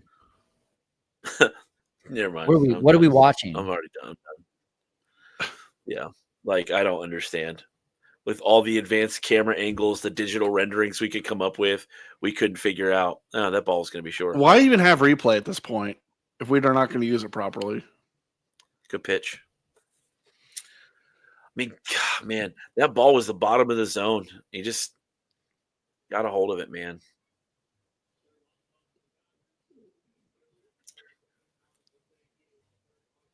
At least nobody was on. 101. Jeez, man. If Nate Pearson can figure it out against left-handed hitters, he's gonna be the closer by the end of the season. He just has not figured it out. Slug versus lefties. Let's take a look at that. Oh, to finish up my point, Seiya Suzuki, the only thing that he's good at with 2 outs, runners in scoring position is the bases loaded. And the first one I talked about, runner on second. I mean, ultimately, if the Cubs want to go where they want to go, he has to be better in a lot of those categories. Agree?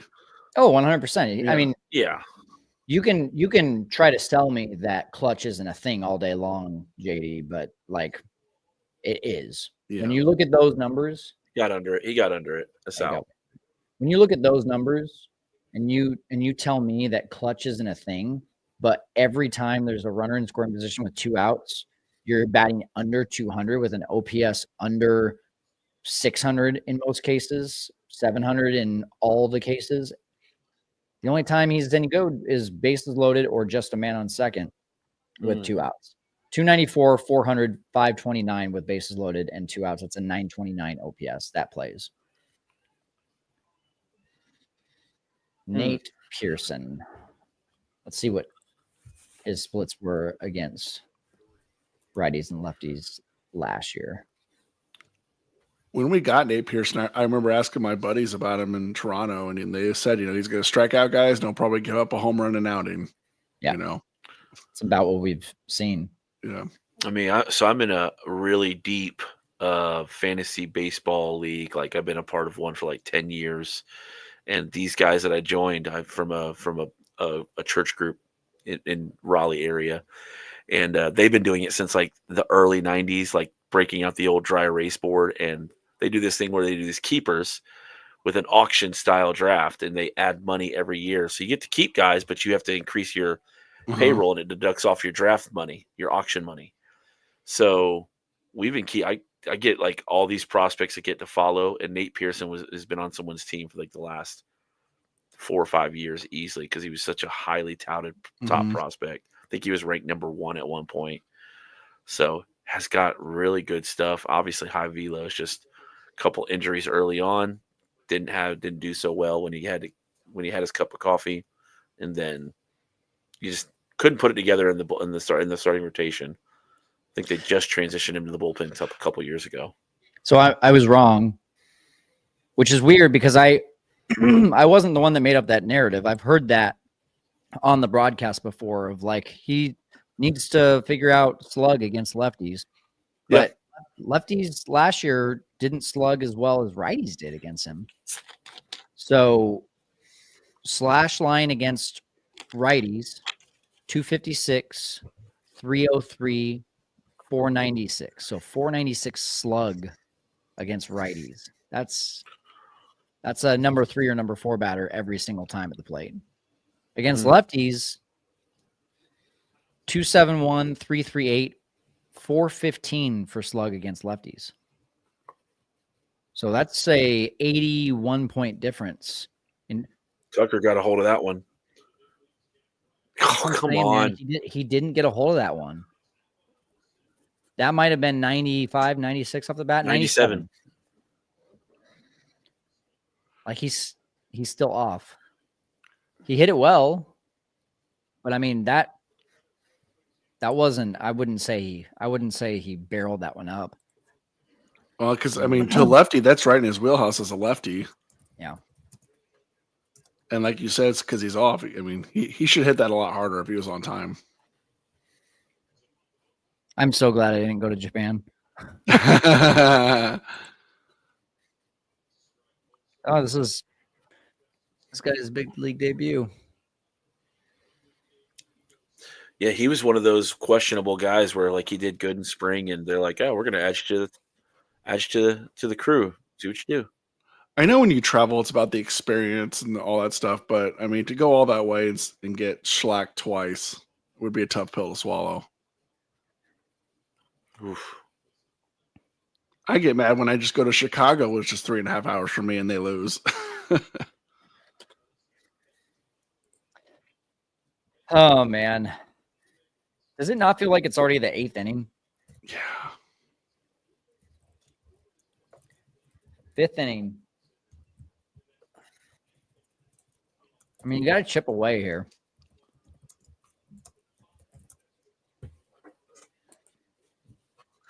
I'd argue and say that they have been. We just keep giving up more runs. Yeah. I mean, gosh, man, now you swing. Now you want to swing. Like now you want to swing. Come on, bro. I mean that last inning for Steele was so pivotal to be a shutdown inning. So frustrating, dude. Didn't swing at anything the previous at bat with Sasaki, and was getting fastballs painted everywhere. You get the breaking ball and you swing at everything.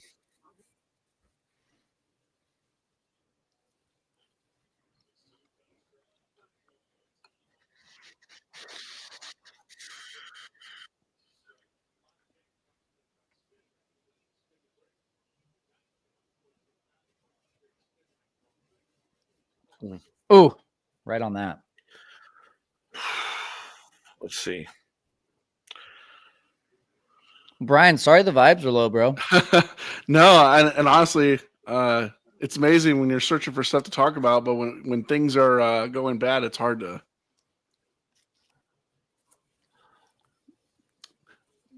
Random, but as I was waiting in 0-2. Oh, off the glove.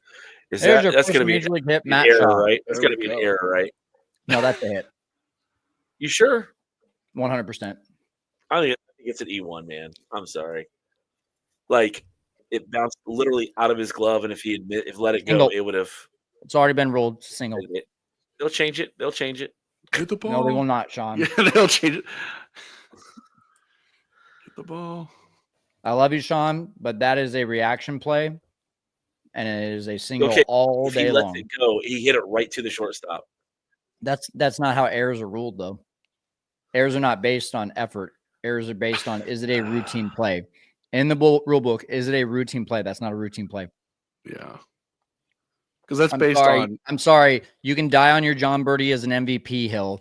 I will not let you die on this hill. Matt Shaw getting a bloop single off the glove of the pitcher to not make him the MVP. So I'm rocking with John Birdie theory. You know how MLB changes scoring like 3 weeks later sometimes, and will Dude, that announce it makes on me a so Twitter mad. account. They're gonna do that Matt Shaw in 3 weeks, and Sean's gonna be like, I told you. I told you. So I'm going to send a reaction video to Kyle. Lucas says he agrees with you. Sorry, Lucas. Oh, wait. I guess wrong we all one. have to be Wrong wrong. one. I agree. There we go. You know, wouldn't that be messed up if they changed the ruling? And so now his first hit was somewhere in Arizona, and they have to go try to find that ball. Hey, if Dansby can park one here, we got a new game. Come on, Dansby. You know what his April average is, Kyle? After what I looked up yesterday. Do you know, or are you asking? I do. Yeah, let's hear it. 229. 229. Now, granted, that's over a lot more games than what his March was. Yeah. But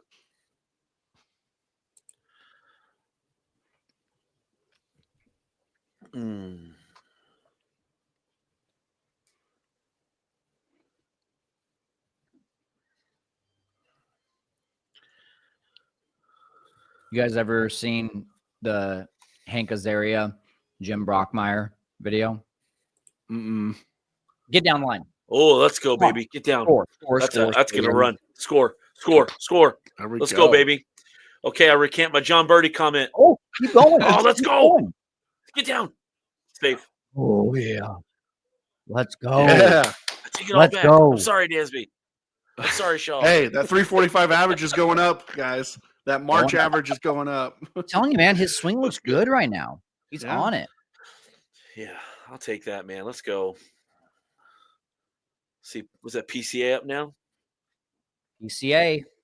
Be good to see nice little, just find a hole in the infield, get on first, steal second. Hey, lefty. It's a tough lefty. Now I think you see him try to bunt for a base hit. Dansby's on third.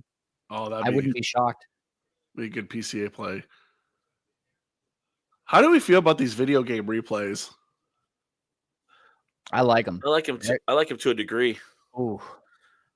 Yeah, he's going for. I love the one behind home plate, Brian. Yeah, I like that too.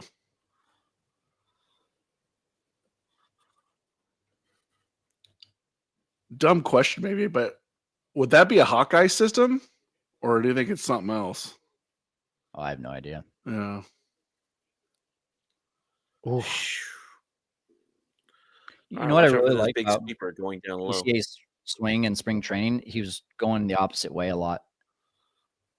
That swing right there, you could tell he's like trying to push it to the left side. Left field line.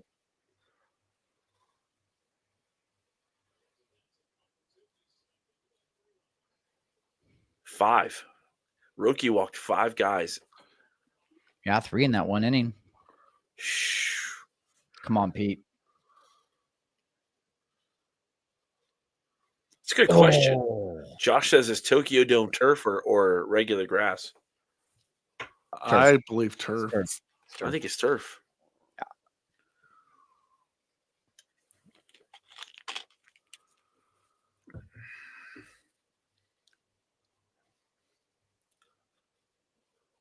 All right, way to stay alive. Good at bat. I'll take that. I don't know if it's true, but our friend from Korea says 2024 versus lefties, PCA 253 average, 237 overall. So that means he hit lefties better than righties. Come on, Pete. Hollywood. Good eye. Good eye. Wow. Oh, man.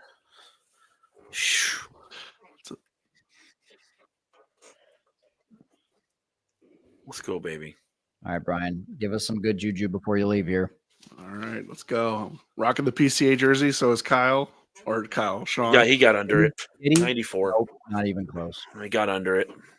The way that he was watching it, I thought Dang maybe it, it man. better. You're right, Kyle. We are not barreling up at all. I don't know what it is. Do you think it's a timing issue? Yeah, I mean, I think it's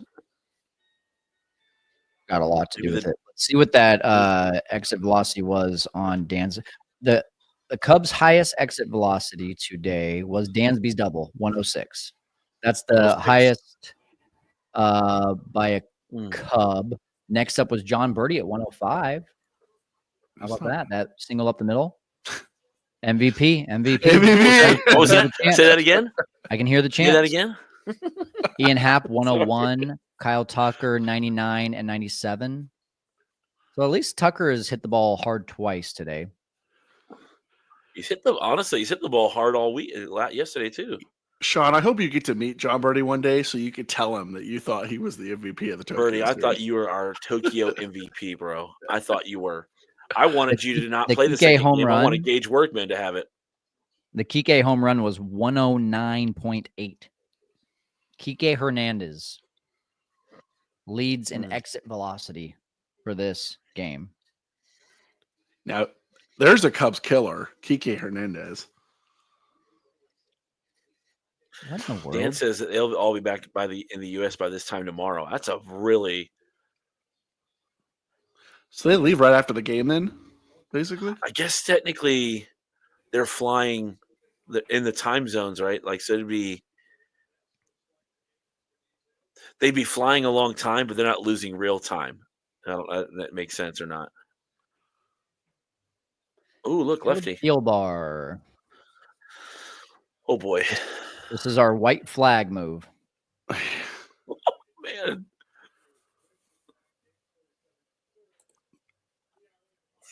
Pretty intense. All right, Brian, we got to make room for another. All right, sounds good. Sorry, I didn't. No, you. Hey, we got to run, bro. A couple runs. We got to run. Maybe we just keep this trend going for the next 3 innings. We'll tie it up. 4-1 when you came in. Now it's 6-3. So hey, you know what? My run differential is a little shaky, but it's okay. You're leaving it as you came. Yeah. All right, guys. Thank you. All right. Good to see you, brother. See you. Oh, wow. I like that curveball. Right. You ready for the next, Sean? Who's the next one? He looks like a Cubs front office exec, but talks like a Cubs front row bleacher bum. He is Tyler. Good morning. Good morning. How are you guys this morning? Seems like a really fun game. Are you guys enjoying this? What's up, dude? Get to it, Matt. Shaw with the glove. All right, I'll take that. Looks like I might be a few minutes behind you. So, a few minutes behind you. I mean, you guys said Caleb Thielbar. You said Caleb Thielbar was in, right? Yeah. Yes. And when you said he was in, I was in the middle of a Toyota commercial still. So, you wanna press that refresh button? Try refreshing. Yeah. You just missed a nice snag from Matt Shaw. Yeah, you missed a nice snag from Matt Shaw that would have countered. That brings up a really interesting. I was going to say that would have countered.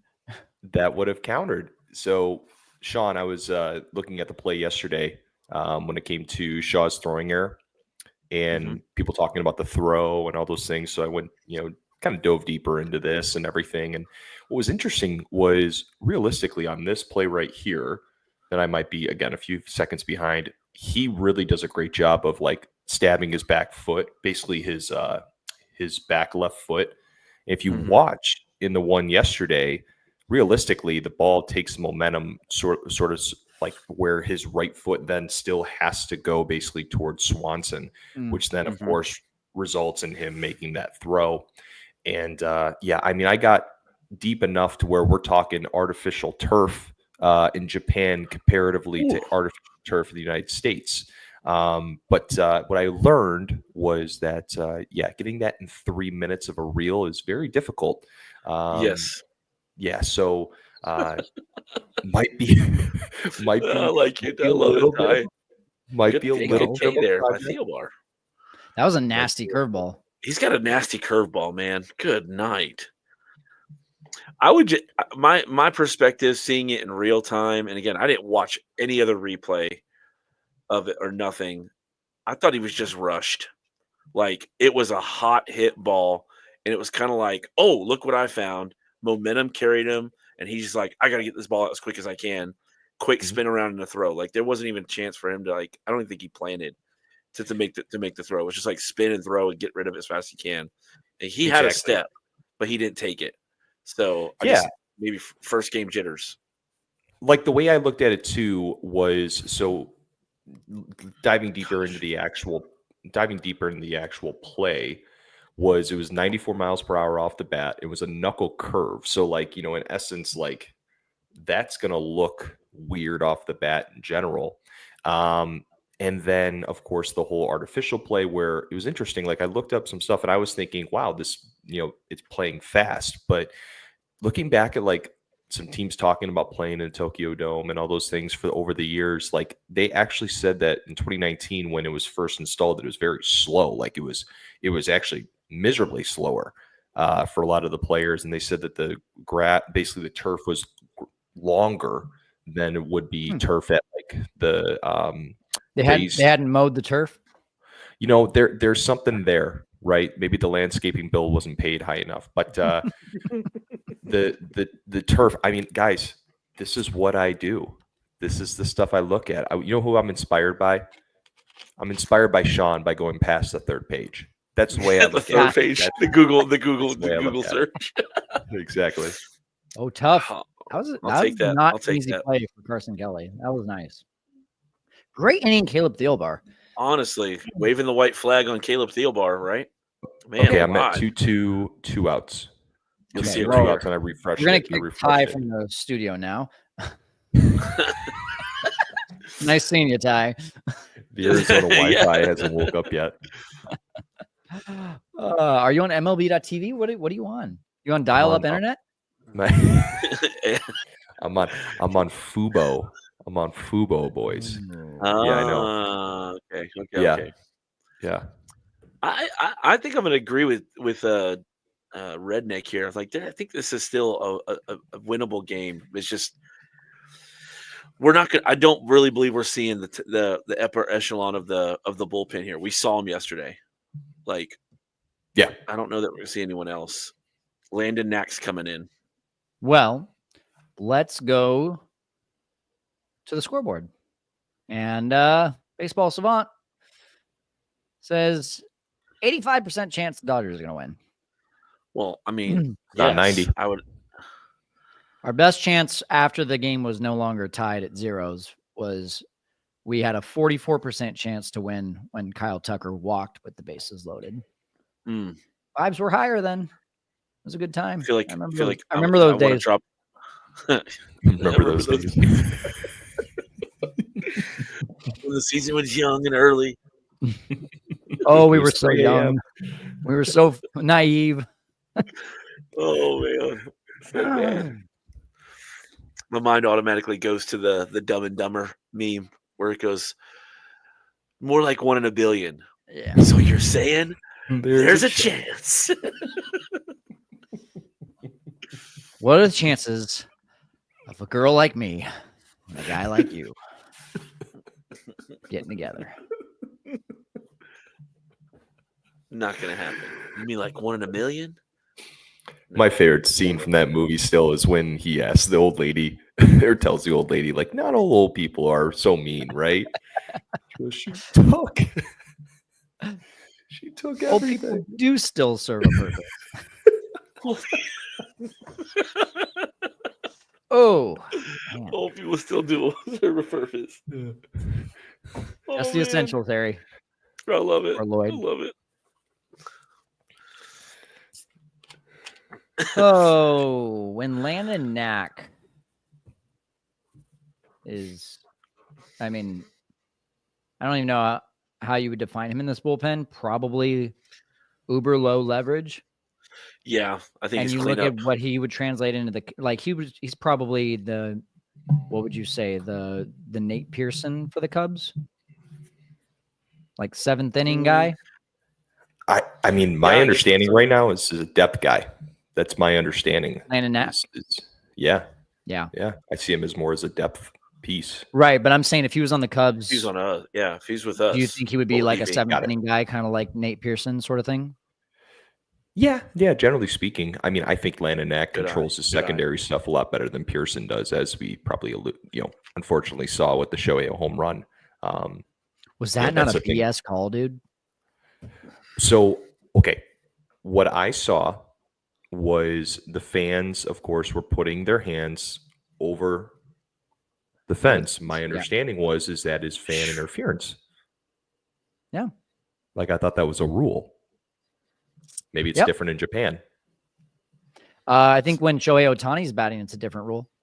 Exactly. Did you guys think that was coming too when you saw that his secondary basically almost hit his back foot? Did you see Shohei smile? You were like, "This is not looking good. This is He's not like, looking I'm good going to at sit all." fastball. Yeah, I'm just going to sit fastball. It's 100 miles per hour. This is about to go out 114. Yeah, that I didn't see that at the time, but I do remember that now that you're saying that. So, Kyle, give me your thoughts. What are your thoughts on the video game replay? Has it been used enough? Too much? I love it on close pitches. I love that Close that pitches. view behind home plate. Yeah. Yeah. The defensive plays. What are your thoughts there? I haven't seen one since Dansby. They just showed one with. showed a I'm couple. watching on Fox Sports 1. That's Hey, fine. No free 3 ads. for 3. Yeah, MVP. Stolen base come in. Ty, did you catch that from Sean? Thinks that John Birdie is the MVP of this series. I mean, who else is? Yeah, who else is it? Come on, guys. This is like a knock and a joke at the same time. Like, this is like, come on. The most disappointing, in my opinion, actually, in my opinion, has been PCA. Oh. It's been. I mean, he hasn't reached base once. Hasn't been really. I mean, it's unfortunately the approach at the plate is just non-existent. Though, really, the best swing he had over the last 2 days was the bunt, bunt attempt he had in last inning. I agree with you, man. Like, it's almost like, man, spring he's got it fit. Like, it looks really good. He's on top of things. Put it in a real game where it counts, and it's like, I don't know what I'm doing now. Like, it's just, I don't know what happened. Get out of play. Marquis, show. God. No. Dude, I'm losing my mind about Art Marquis. I'm losing my mind.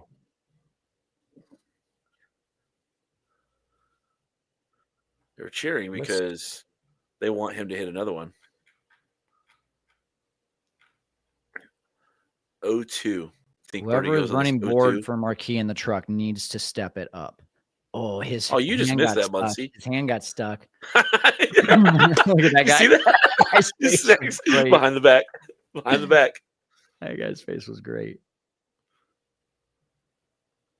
Good eye. See, I just would have expected Birdie to go on that one. I really did. 0-2, like a breaking pitch is coming. Like, Charles, watch them call interference there. Yeah, exactly. Oh, man. I'd be so mad, bro. No. This is rigged. It's staged. Oh, come on, Ab. Ian. Come on, dude. Sheesh.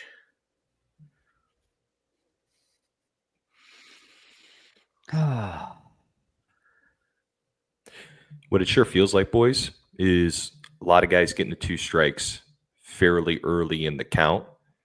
And it's either they're missing the fastball or they're taking until that 2 strikes. That's what I've generally seen over the last 2 days. Just it seems like, hey, I'm just seeing pitches still because it's, kind of like a spring training. But, man, it's rough. This is rough. That's a tough way to have an at-bat is always in the hole. Yeah. Yeah, Dodgers treating us like spring training too, teeing up everything we throw at them.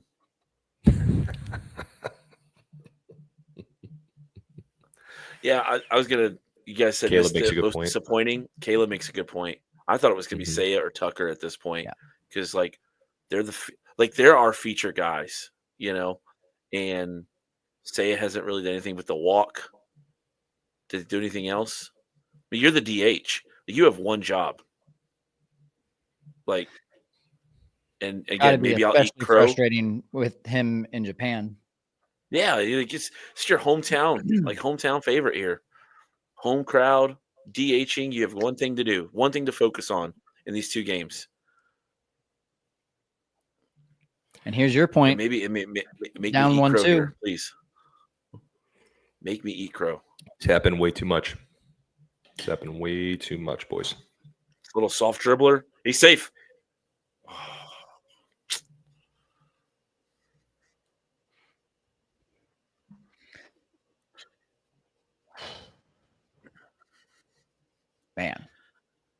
Man, dude. Going back to your question, Ty, I'm not watching on Fox or FS1, so maybe that's the difference. I just literally put it on my phone because I've been searching for the last about 35 minutes to be on time with you guys, and it looks like it might be the best would be just the MLB app. No ads, no free ads. What? Sorry, I can see that. what were you saying? I was saying is that now what I've done, or now I've what do you call it? Gone on my MLB app on my phone, and that seems to be what's on time. Oh no, I was talking about you asked me the question about replays. I said I'm not watching on Fox. That's probably why I'm not seeing. Thank you. Replays, Thank you. The video game replays. Got it. I've seen a few of them though on here too. Yeah? The MLB app, yeah. I think they've done just enough with that, Ty. Like I think it's been just enough. I think I would really like to see them implement what we've seen like fans do, where you cut the screen in half. The top is the real live, and the bottom half is the digital. Yeah. I mean, there was that one clip we saw of Dansby's thing where, like, you can see Dansby's reaction on the digital after he throws the ball out, but they end up following, the play all the way to Bush. So Mac, that's a good point. Ouch!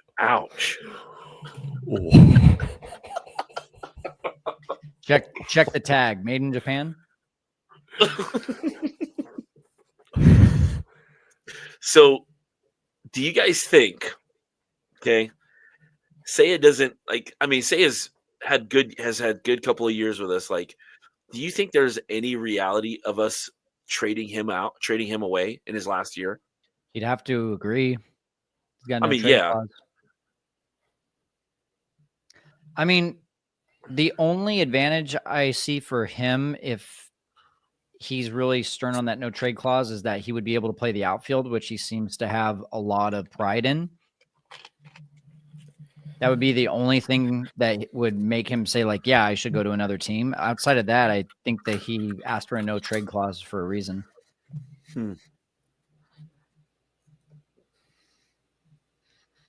Julian Merriweather now in. Charles says T-Mac food rally coming up. Is it me or is Taylor McGregor's only job this series been to talk about food and coffee? Yeah. Pretty much. Sounds about right, Kyle. I really want to be in the game. It's like, can we just go back to the game? Yeah. Yeah. Let's just sell fans on the size and taste of fries that we'll never see.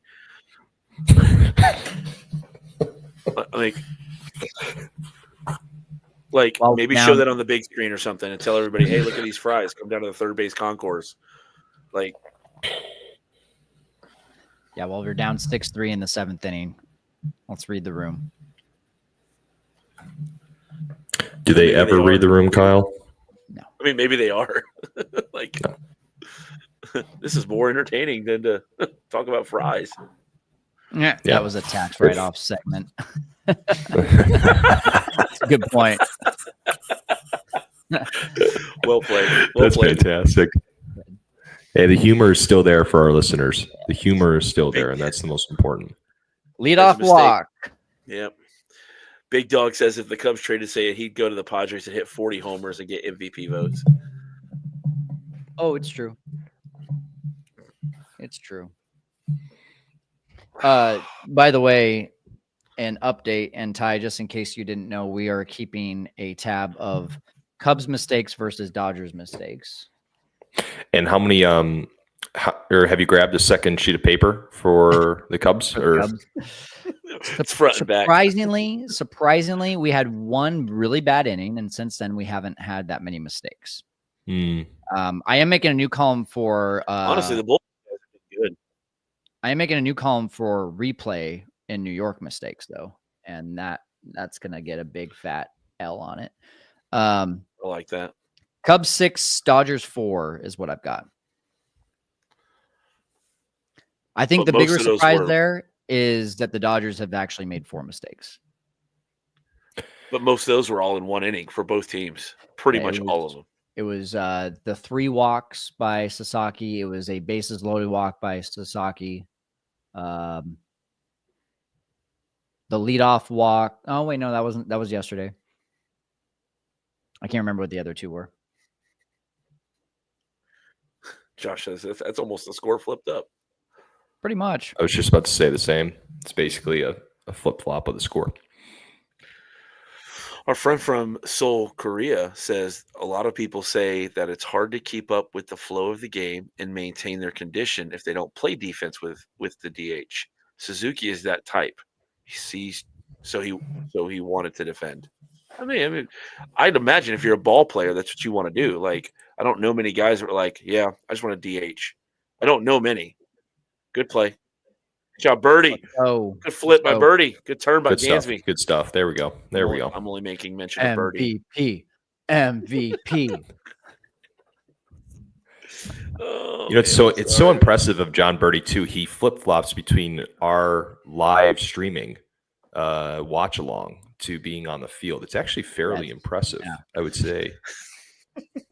I know it's California to Japan, so it's not really that hard, but I don't see it, man. He doesn't have any gray in the beard. You don't either. All right. You don't. I don't see it. Oh. I don't see it, Kyle. It's an illusion. Seiya's splits. We're gonna look and see what he has done at the plate as a DH in his career. Do you guys think we see Turner or Gage Workman in this game? I mean, Turner came in yesterday. I would think if we see Scott, we definitely see Turner. I'm trying to run through my head. Vesia probably won't be used. Banda probably won't be used. No, yeah. So I think you bring Turner in for Bush maybe. He's struck out the last couple of innings, one looking and the one really bad swinging, especially if it's a lefty on again. So his splits offensively when he plays right field versus DH in his career are so close that it's not even worth talking about. It's OPS of 816 and right field 823 as a DH. That's in his career. So it's basically the same player. Did he get a bloop? He got a bloop. Shoot. Get him. Oh my gosh. What is that? What is PCA's arm right now? What is that? I mean, he's running away from second base. That's a tough one. Yeah. In 2024 as a DH. Yeah, I mean, it's still, well, the batting average was significantly higher. The OPS still about the same. So as a right fielder in 72 games, slash line 2024, 266, 347, 478 as a right fielder. OPS is 825. As a DH, 298 batting average, 386 OBP, 461 slug. OPS 21 points higher than as a right fielder at 846. So, I mean, I don't know. There's just not really enough there's data there. Not enough evidence. Yeah, to show that he's that much better as a DH. He's just slightly better. Birdie is 35 for nice Z-Moon Shaw. Dog. Great glove. Shaw, great push. Let's go. It's that artificial turf, baby. a little bit longer in Japan than it is here in the United States. That's your cold fact of the day. Slowed it down just enough to get a nice scoop on it. Now you know. Bill Nye, the science guy. Bill. Let's see. Josh says, hey, guys, percentage chance Cubs sign Kyle Tucker. Scale of 0 to 100, guys. I would say if he keeps playing the way that he is right now, like 90%. The Cubs wave haven't. the white flag. The Cubs haven't made an investment since Hayward. I just don't see it. I just don't see it, guys. Don't forget about Dansby. Dansby. Yeah. Okay. Thank you for calling me out there, but realistically, are we seeing 200 plus million? No, not before the CBA. I don't think. That's their excuse, which I just think is weak. If I'm being completely honest. Mm-hmm. If we are winning baseball in postseason play, I think Tom would be dumb not to pony up. Yep. That's extra money. It's free money. But, If you're talking about breaking even and you're winning playoff baseball, winning. Let's also ask you this, John. Like, all right, so Kyle Tucker, let's say he's the 900 OPS guy. Let's say he wins another Gold Glove. Let's say he hits 35 bombs. And he goes to the Cubs with his agent. I think he has the same agency as Justin Steele. I could be quoting that wrong. He's not a Boris guy, right? He's not a Boris guy. No. He says, look at Juan Soto got. He's 5 years older than Juan Soto was when he re-signed. So I want 5 years less, but I want the same AAV. I can defend. I can run. I have similar OPS. I have similar contact rates. He is, to me, if he is that kind of player this year, he is a very good comp to Juan Soto with additional tools. I still am a huge believer that Juan Soto is vastly overrated. Just because the dude has a good eye and can walk doesn't make him the whatever Ted Williams of our era. He's never hit over 300. So that means what? 500 million for 10 years? Would you be happy if the Cubs shelled out 50 million a year for 10 years for a guy who's going to be 40 by the end of that contract? No, not really. I'm not. By the way, I don't stand on either side of this. I'm genuinely asking this question because there's arguments on both sides. Yeah, I just don't know that 50 million is that number. Like I was looking at math yesterday with somebody. Why are we swinging 3-0 with a struggling hitter down 3 runs? Why? What are we doing? Have we forgotten how to play baseball? That's a mistake. Cubs mistake. 7. Made Bush look bad last time. This guy did. Does that piss off anyone as much as it just pissed me off? Yeah, I don't understand. The thing was too is like that was. I mean, you're talking like I was going to say that before that at bat. I was like, this is the at bat that can win the game realistically, right? Because you get him on, you get Bush going, you get Shaw, you get Swanson. Now he's just swinging at everything. 2 low pitches, swing and miss. Oh man, dude, come on. DeMarco's pissed about that too. Because how old is Tucker? I think he's 29. Come on. Oh, thanks, T-Mac. Oh my gosh, appreciate that. We're back on the fries. Oh my! Come on. You can even see JD's kind of like, okay, let's get this over with. Yeah, let's just.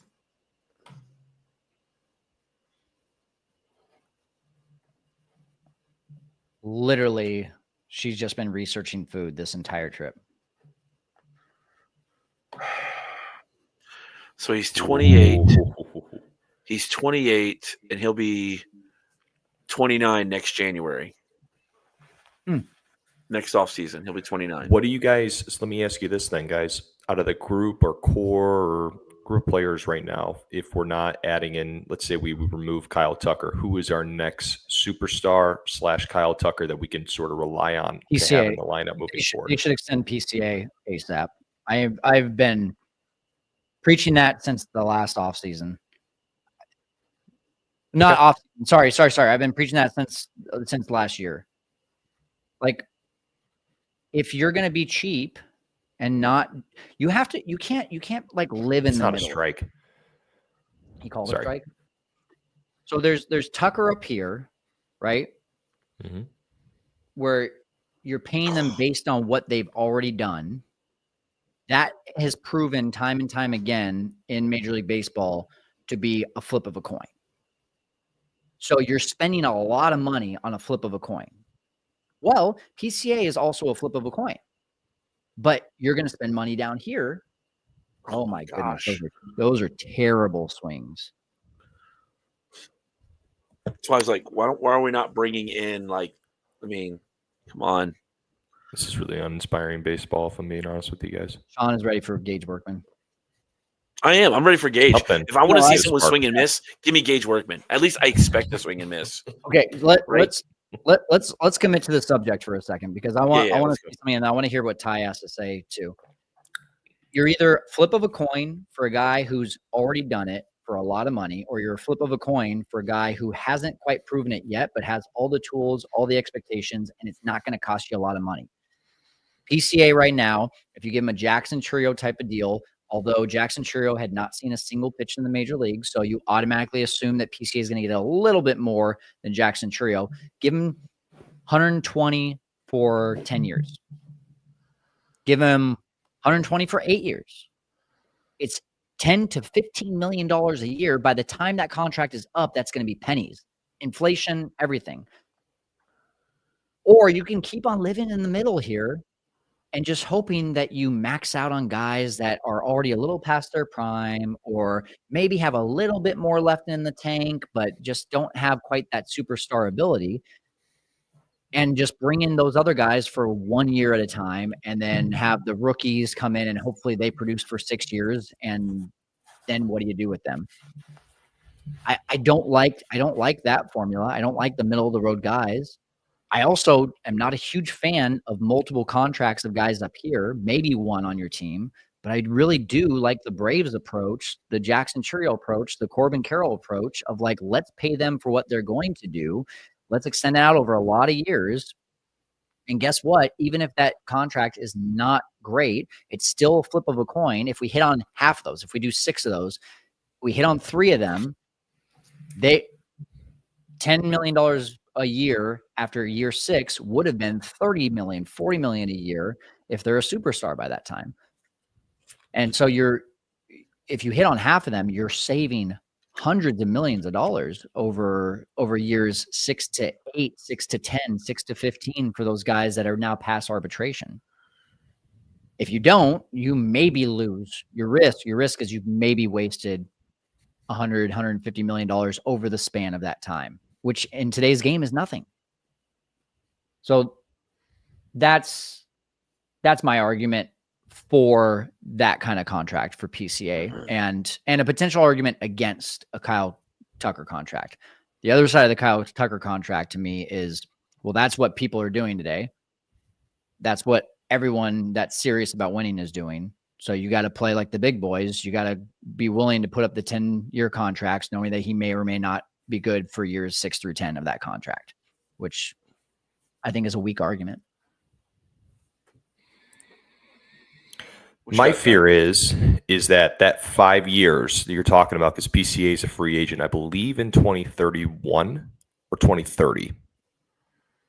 I believe he would be a free agent in 2031. I'll look it up while you're making that point.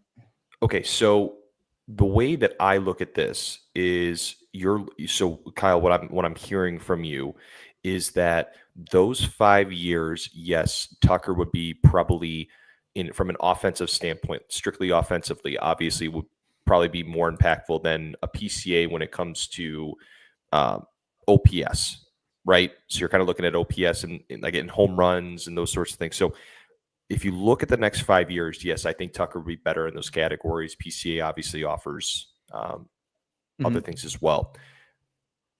My worry, though, is that PCA in the next 5 years, he has an incredible ceiling,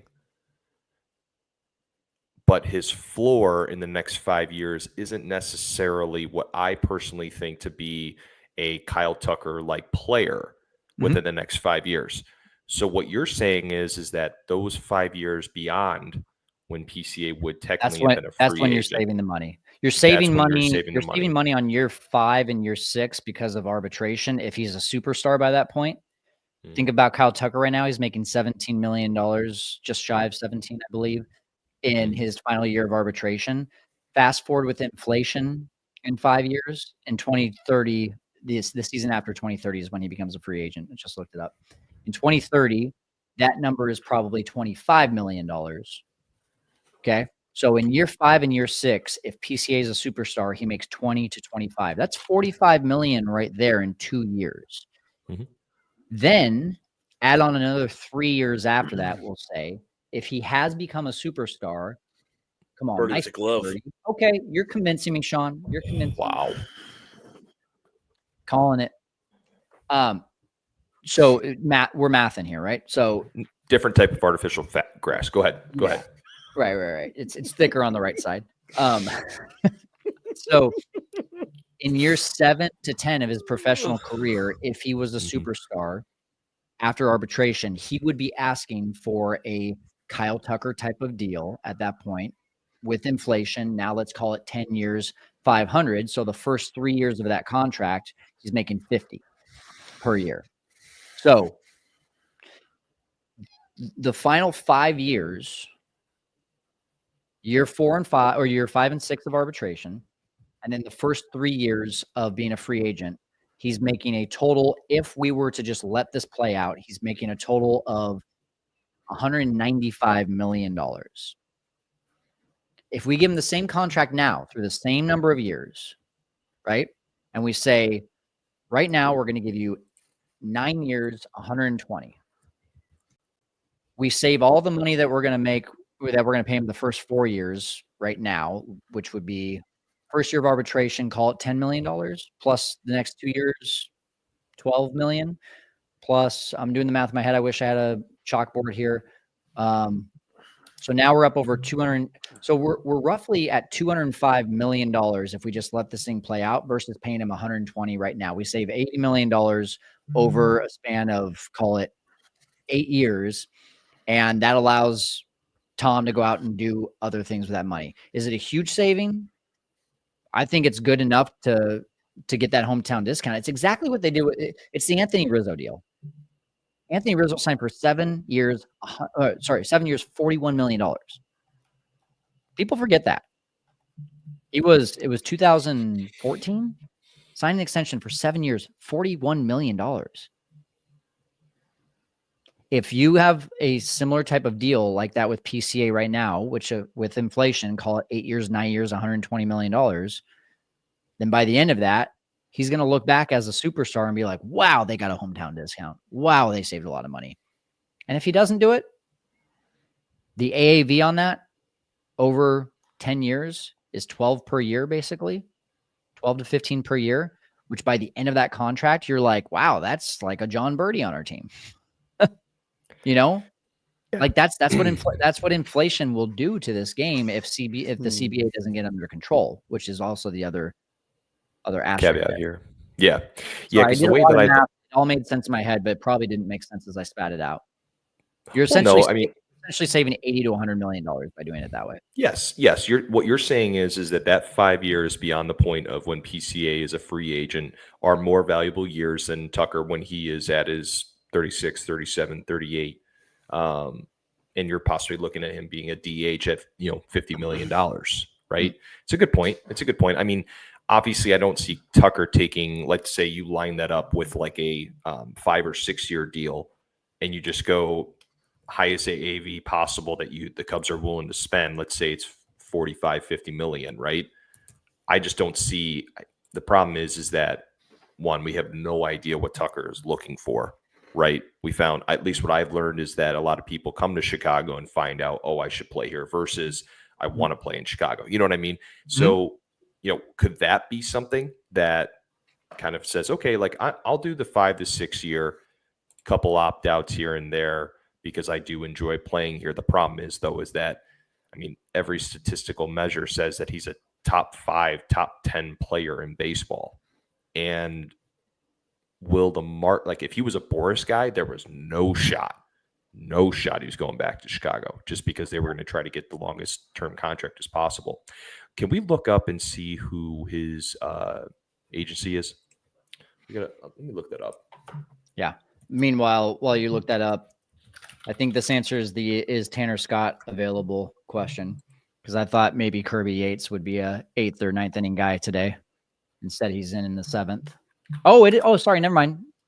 It's the 8th. I thought it was only the 7th inning for some reason. But I still think Tanner Scott might be available. Excel Sports Management. Yeah, that's Okay. I'm pretty sure that's Steals.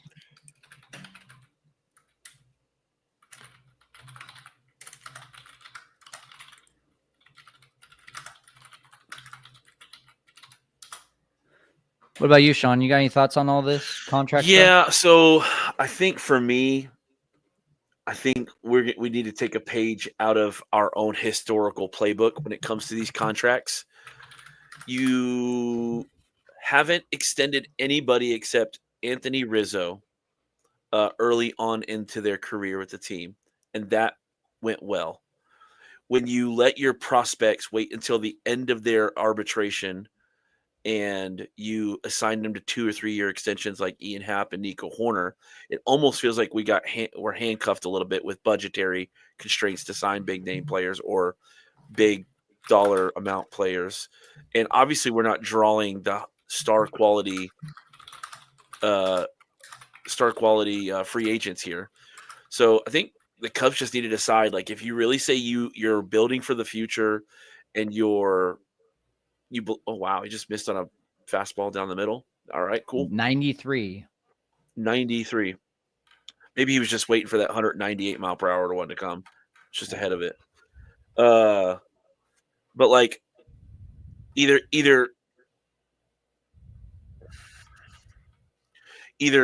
sell us on the youth movement and go ahead and lock in these young guys and do it and then build around it, or go and get and sign Kyle Tucker and tell us that we're gonna win now. Like, I think that feel like we're riding the fence. Like, oh, we're gonna give up these top quality prospects. We're gonna get 1 year of him, and we're gonna ride out. And it's really cheap for us to have PCA and Owen Casey and Alcantara for a while. And these young guys are coming up, so we're gonna try to break even and keep these things. Like, just tell us what we're doing. Like, give us a direction, because right now I feel like we're just blind. We don't know what we're trying to accomplish. It's like, oh, I kind of like that deal. I'll do that. I wish I didn't do that yesterday. A little bit of buyer's remorse sometimes. I think you're right, though, Kyle. Like, PCA, if we write out his arbitration stuff, let's just say he does exactly what Kyle Tucker does, right? 5 years. 5 years, we'll be paying him $16 million. His, 4th year of arbitration, he'll be at 12, 13 million, somewhere in that mark. So we're paying him 30 million over 2 years in his last 2 years of arbitration. Then he's looking for, 5, 6, 7, 8, 9, 10 years at 200, 300 plus $1 million. Like, that's a lot of money. But if you lock him in now for 10 to 12 years at 150, you're only talking 12 to 15 million dollars a year. Yeah. So do you really believe his hype? Do you really believe you can develop him? Do you believe he's going to be more than what you're seeing? And if you believe that, then do it. Like, I think it's, that's the risk. The risk is, what if he doesn't? What if he does? Well, you're not going to get him back. Chris Bryant, Javi Baez, Kyle Schwarber. Like, these are guys you didn't do anything with, and you waited to try to sign, and then you couldn't get deals with them done. Well, I don't have that confidence. Yeah, and on the other side, once again, like, it's probably a good thing that didn't happen with Chris Bryant and Javi Hindsight, Baez. we don't know that. Yeah. But again, like, that's what I'm saying is it's the same flip of a coin. Wilson. Okay, so there's 4 players they didn't do it with: Wilson Contreras, Javi Baez, Chris Bryant, and Kyle Schwarber. Those are the 4. Kyle Schwarber and Wilson Contreras are still highly productive Major League Baseball players. You can say whatever you want about Wilson Contreras' defense and all the issues he had with the Cardinals. Nice hit by Carson Kelly. Chris Bryant, not productive. Javi Baez, not productive. Two of the worst contracts that you've ever seen in baseball history, aside from what's his face, Steven Strasburg. So that's what I'm saying is it's a flip of a coin. It's 50-50. But if you end up doing the math on all four of those contracts combined and what they end up doing in the years after arbitration, it probably is going to come to a like, hey, if we try to do this with one or two guys that were up here, like a Kyle Tucker, a Juan Soto, and what it would be for their final 5 years on their contract, you are saving that money to spread out over four guys versus just doing it with two. And if three of the four hit, then wow, like you have a bargain. If only two of the four hit, you basically kind of break even. And if only one of the four hit or no of the four hit, then you have made a risk that you knew had some downside. But if you make these decisions up here and get the Steven Strasburgs, the Javi Baez's, and the Chris Bryant, so based on what they've already done, not what they're going to do, and you miss on those, then you're stuck in giant contracts forever, because there's no end. So my fear with all of this is that Happ and Suzuki are gone after next year. So let's say they both leave. Let's say Happ doesn't take the hometown contract. If both those guys leave, then you have Casey, PCA, and Alcantara as your new outfield.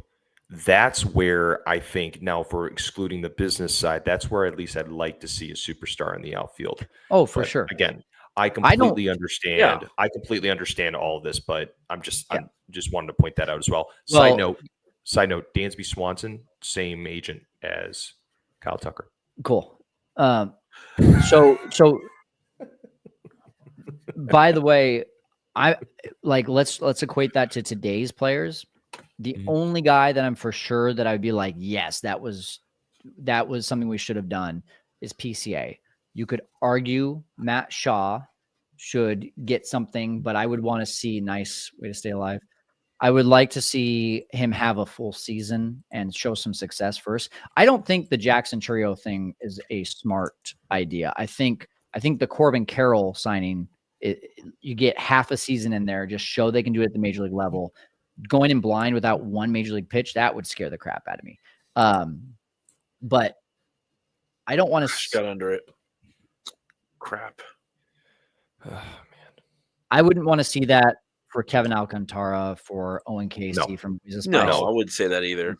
For James Triantos. Don't do it with those guys. Justin Steele's agent is Wasserman. Okay, so I was wrong. So put Moises Ballesteros up for half a season this year. Let him hit 300. Let him show that he can catch. And then, now we're having a different conversation. And maybe that's a guy that you lock in because of how difficult it is to find productive catchers on both sides of the ball these days. I was exchanging this same type of conversation with a guy on Twitter or X yesterday, and maybe it's the day before, talking about, man, do we really think we would assign or extend Tucker? And I think the only way we really get away with that idea is if Tucker is willing to take, so I hate to use the word hometown discount because he's only going to be here for a year, but like, we'll be competitive, but we're not going to be the highest bidder. And I say all that to say is like, we have like some real decision making to make, and based on how the team does, 2 months into the season, like, you have those guys, like you have the Alcantaras, you have the Caseys, and you got another, I want to say it was 3 or 4 guys I saw in the minor league system who are all going to be Rule 5 eligible that could be taken this next offseason, but there's nowhere to put them on the 40-man. And as you said, Ty, you don't get Tucker, you lose Happ and Seiya after next year too. Like, they're not going to get any kind of playing time, any kind of work this season to get ready for next season. And then the last flip side is like, if you do sign Tucker to an extension, we're going to lose, I want to say I counted up 6 or 7 players on the current 26-man roster.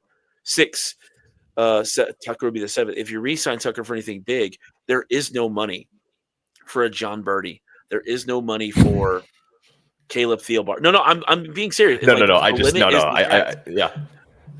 we all said Birdie was a good depth piece. We were like, hey, Caleb Theobar could be a good lefty depth guy. Mhm. Like, could Yeah. be, I'm saying, like, we don't have any flexibility financially if the cap is the luxury tax next year. If we sign Tucker to a big deal, he picks up all the extra money that's coming off the books after this season. It's a great point. So the 5, 6, 26 guys we lose it, even not just players, but we lose money.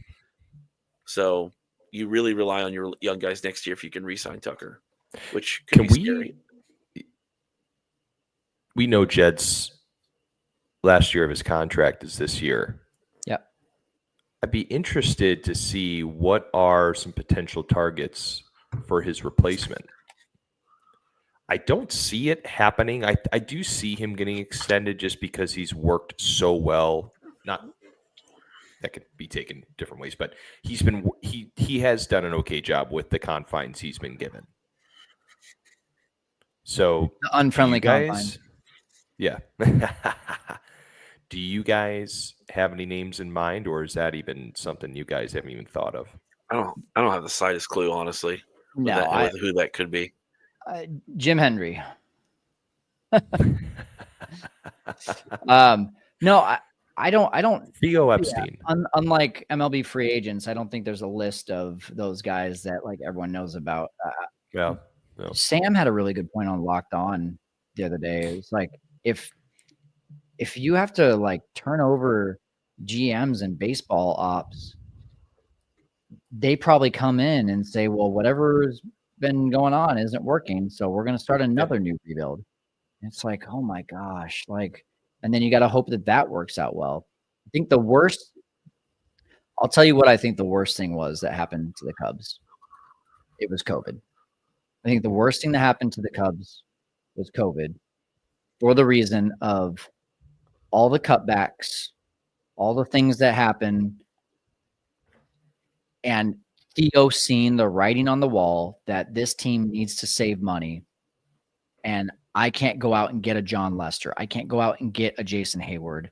I don't want to deal with those handcuffs. Jed, good luck. And if you can't control a national, or not national, a worldwide pandemic, but that's what happened. And whether you want to say Tom has money or not is not the point here. The point is that because of COVID, Tom started to use money as the excuse of why I'm not going to be able to extend Javi Baez, why I'm not going to be able to go out and get Bryce Harper, why I'm not going to be able to do X, Y, and Z. And Theo knew that was coming and was just like, I got better opportunities. Theo is the reason that we won a World Series. Do not even think otherwise. The worst thing that happened to the Cubs was post World Series.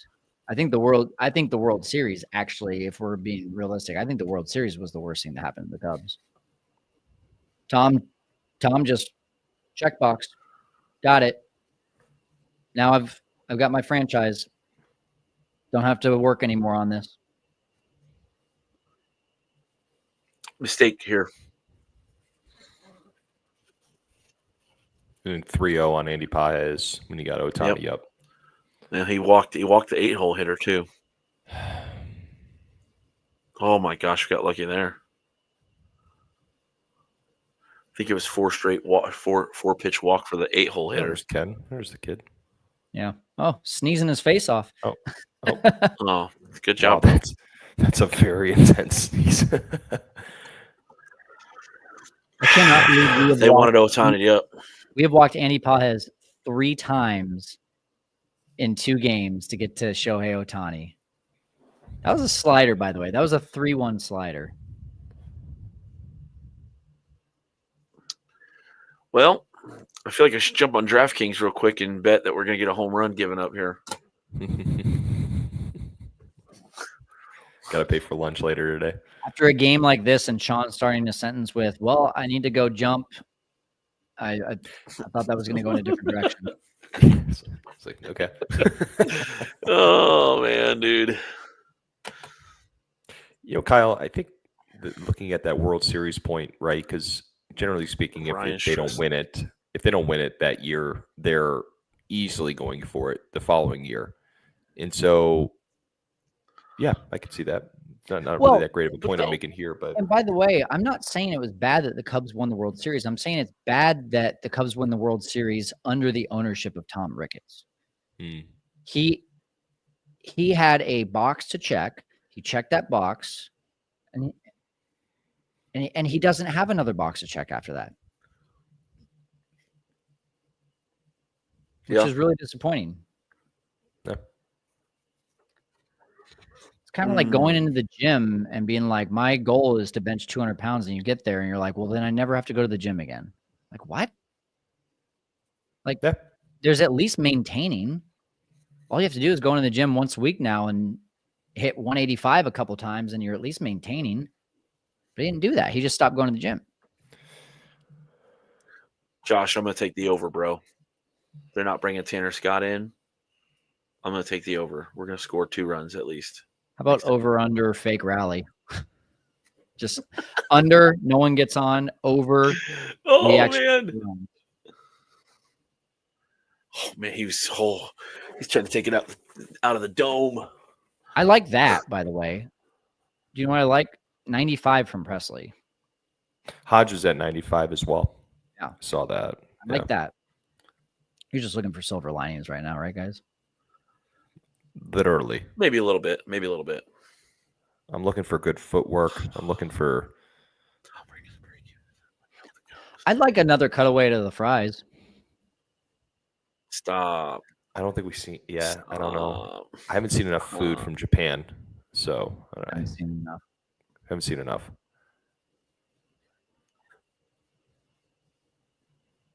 Oh man, come on. Uh-oh. Did you see that? Walked him. No, he shook his hand afterward, too. Okay, yeah, there's definitely a mistake. Not only walking to get to Shohei, but walking the bases loaded. Oh, there was my under. Well, okay. Is it a mistake to walk Ohtani? I mean, is it a mistake? If it's your third walk of the inning, I think so. Yeah, that's fair. Okay, I'll give you that one. 7 walks today, guys. 8 walks yesterday, 7 walks today. I won that. I won that. Did he just correct the umpire on a time clock violation? Did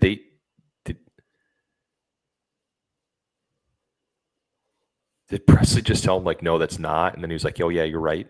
Did he just do that? I think he just did that, guys. I think he was like, Brian Presley might actually run down the middle here and tackle me if I don't give this. Okay. Yep, 0-0. Okay, all right. Ryan Presley. Tommy Edmonds going to roll over. Yep. Hey, there we go. Birdie, of course. So here we go. Once again, was it a mistake to walk Shohei Ohtani? I'm just kidding. Ryan Stressley? Ryan Stressley? I like the Ryan Stressley. The Stressley Presley. I love that. No, I don't want that to be the narrative. Well, no. I don't want that narrative. Because Neris was so bad that he didn't even get a nickname. We didn't even have a nickname for Neris. Yeah, he did. Heart attack Neris. Yeah. Heart attack Hector Neris. Stressley Presley is a good one. Heart attack Neris. What do you rhyme with Neris? Neris Ferris? Like, I mean, what is this? Listen, Carter Hawkins. Let's just take it down a notch. I don't know. I just don't think it's great, but that's just my opinion. No merits Neris. You know, how about that? No merits Neris. How about that one, huh? What rhymes with Neris? Come on. It's Carlos Marmol doing these days. Andy Becker says. Good. Brandon Morrow at. I'm so glad we got this group on here, man. I'm telling you, this has been fun. Super fun. Let's give a thank you to the audience right now for just you guys bearing through this top-notch, man. game with us. I've seen some comments that we haven't posted up here that I've really tried not to laugh at least every 5 seconds with this chat. There are people just you guys are rolling, super man. awesome. It's been very entertaining. This has been fun. Nervous Neris. Oh, there's a good one. That's a good one. See, Nervous that's Neris, pretty close because it alliterates. It alliterates for Ty. That's why. Do we have an ad read or something? Do we have an ad read? Yeah, let's go to it. All right, shut up, guys. Ad read coming up. Here we go. Setup Nation, I want to take a quick break so that you know how you can support our channel and wear some cool swag like this. We've teamed up with Obvious Shirts to give you a chance to have your very own Setup Man shirt or hat. Pick from 3 different types of shirts or my personal favorite, the trucker hat. Go to the link in the description of this video and podcast to claim your Setup Man apparel. And thank you so much for supporting our Ask and you shall receive. Thank you. Appreciate it. Thank Not you. in I the felt description, attacked. It's in the comments. There you go. If you guys want a Man, Setup that's so Man good. shirt, hat, all the good stuff, That's so one of my good. favorites. Yeah. Where's Fernando Rodney when you really need him? Oh man! Sincerely, what happened to Brandon Morrow? Not to divvy away from the game. That was here. arm What issues. actually- I don't even was remember. that what it was? I thought it was arm issues. Like he re-injured an arm injury, re-injured the arm Is that what it was? again. Yeah. Yeah, because we signed him I don't think as he was hurt. Vesia is And then- closing out this game, guys. Wow. Well, that was underwhelming. Hap, thank you. 1 pitch, 1 out. Over under 9 pitches to finish the game. We have to wait an entire week to watch this team again. That's what I mean. That's And What the are these part guys that going to do in really between stinks. that? And like, what in the world are they going to do for those spring training games? Because, I mean, Right. these guys are going to have jet lag for 17 months. Schedule. They literally play a game according to the schedule on Friday. Right. Yeah, these guys are playing a spring training game on Friday. That is going to be all of the minor leaguers. Then maybe you see half of the guys on Saturday against the Rockies, and then you got 3 more games. So It's just- I mean, It's so bad. It's such a. that's what I mean. So do like guys like I guess Tyone and Boyd are going to get another start. I would imagine. Yeah. Mhm. But like, does Shota and Steele get another one? I don't think so. I think they throw their regular bullpen in between, and that's it. I don't feel good. Oh about my that Arizona goodness, what are series. you doing, boy?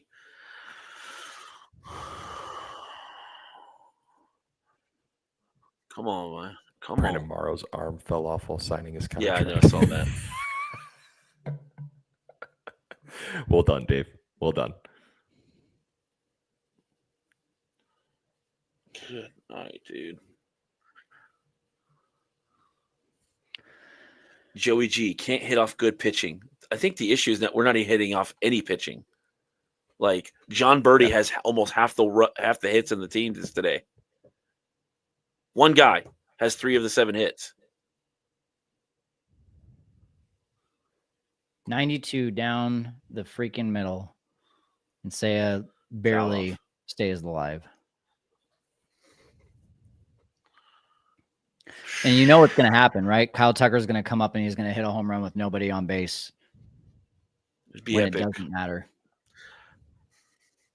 That's I. Thank goodness he didn't call that. Well, he called a strike that high earlier on fastball. Yeah. So I wouldn't have been surprised. Come on, man. Let's go. Get on base. Make it interesting. He took that slider earlier. He's got to throw a fastball. I'm not going to make my over-under on the 9. Dang it. God, you can't. These guys are just missing fastballs, man. They're just missing fastballs. Spring Like, it's training. unbelievable. It's so frustrating.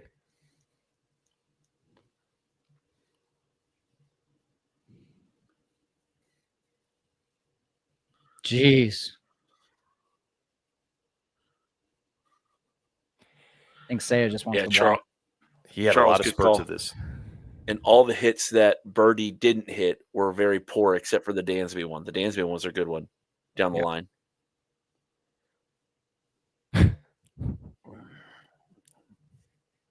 Oh, down the middle. What is going on? He just threw him Like- 4 fastballs, Like- 92 to 94. I mean, it's Vesia. Like, I'm not saying he's bad, but I'm like, he's not Randy Johnson. He's not Really? Nolan Ryan throwing I mean- 99 miles an hour. I mean, What is he was- going on? He had a 167 ERA last year in 66 innings, so he is. It's a 94-mile-per-hour fastball down the middle. We say the same thing about Shota. Oh my gosh. Vesia is a dog. I don't not think the saying Cubs he's have ever bad. had any success against him. So durable. I'm just saying the ball was in the heart of the play. You couldn't get a Oh yeah, I meteor mean pitch that in was all of it was a terrible approach by Seiya. The entire I at-bat. don't understand. What were you doing? If you didn't want to play, we could have there's a guy on the bench who wants to play. He'll put in the work, man. You know what I'm saying? Sorry, just play on words. Trying to entertain. Trying to Think he entertain hit a tater? That's pretty good. Is that literally his middle name, Tater? Sean, I'm asking you. I don't know. I think that's how it pops up on when you look it up on like Spotrac and all that stuff. Yeah, it pops up that way.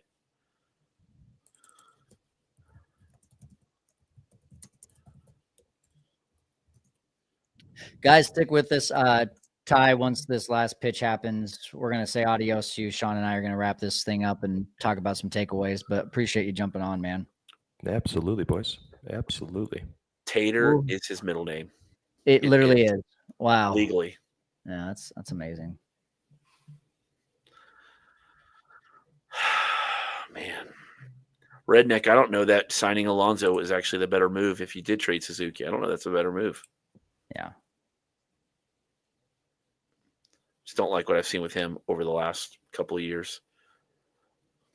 That average took a huge dip over the last 2 years. Huge.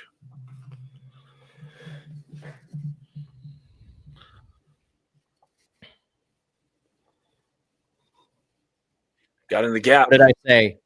What did I Dude, say? he's Oh, so funny. I So almost funny, bro. Hey, you know what? He got a hit, dude. Cubs hit. Let's go. I'll take it. 104 off the bat. Now that's a hard hit. That's a hit. That was the most exciting double celebration I've seen probably from any Cub player. That's the thing that we're going to have to get used to is he is a doesn't get very high, doesn't get very low. Right after he dude. almost got tagged out walking into second base. Yes. He's like He made it Kyle look cool, Hendricks. though. Yeah, agreed. Like Kyle Hendricks, but from the hitting perspective. Hey, look, it's Yeah. Justin Turner. Lefty.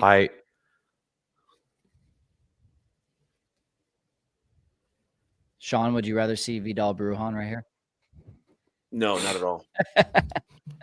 Not at all. Vidal Brujan.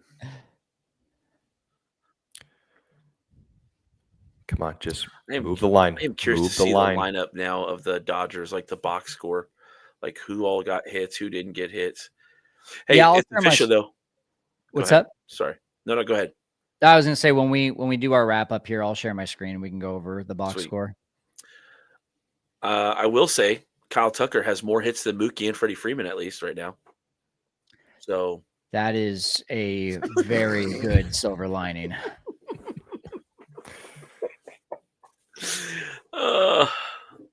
Man. Swanson on deck, right? No, Shaw. Shaw on deck. Shaw on deck. Okay. Yeah, Come Shaw on. be on deck. Just move the line. like Move the line. This should have This is happened such a- last inning, though. The last time Bush was up. This should have happened the last time. Like, I know. I get that. Tucker, or not Tucker. Excuse me. Turner. Yeah. Turner. I tell you what, man. That at bat, like that pro AB later in the game, man, is that such a difference maker? It really is. It's so valuable. Because I think we had 2 on, I think, at that point, too, with Bush. And he swung and struck out. He looked bad. He looked great Maybe yesterday. maybe that's the inning before. I'm sorry. That's going to be the issue this year, too, is Bush's, anytime Bush struggles, it's immediately going to go, we should put Tucker over at first base. Guys. Turner. Hey, Gage Workman for a home run. How about first fake rally of the year? Matt Shaw, you talk about a moment No, here, Shaw's kid. up. You talk about a moment, dude. Can I tell you something here's- really funny? I'm looking at Baseball Savant right now. After the Seiya Suzuki strikeout, the Dodgers, according to Baseball Savant, had a 100% chance of winning the game. Oh, my. Not 99, 100%. Oh, my. Like it's guaranteed. It's Now it's yeah. down to 98. All right, kid, shake off these last 2 strikeouts. Go ahead and put the bat on Do the it, Shaw. ball. I love this Let's get on moment for him base. here. Get on I base, love it. score a run. Let's go. I know people want a veteran bat in there, but man, like this kid's a gamer. This kid is a At the end gamer. of the day, Your options aren't. There are options. We don't need something big here. We don't need something big. Ooh, did Brujan at first base? Okay, all right. Yeah, I was gonna say. Yeah, I was gonna get speed out there. Yeah, Josh. I mean, yeah, I get it. Putting Gage Workman. At the end of the day, like it's either him or it's Gage. Like leave him in there. Lefty on lefty. No. Josh said like put in Gage. I'd put in Gage Workman. It's like I'm a Gage Workman fan, but this is probably a good matchup for him. He's just gotta get out in front of it. Get out in front of him.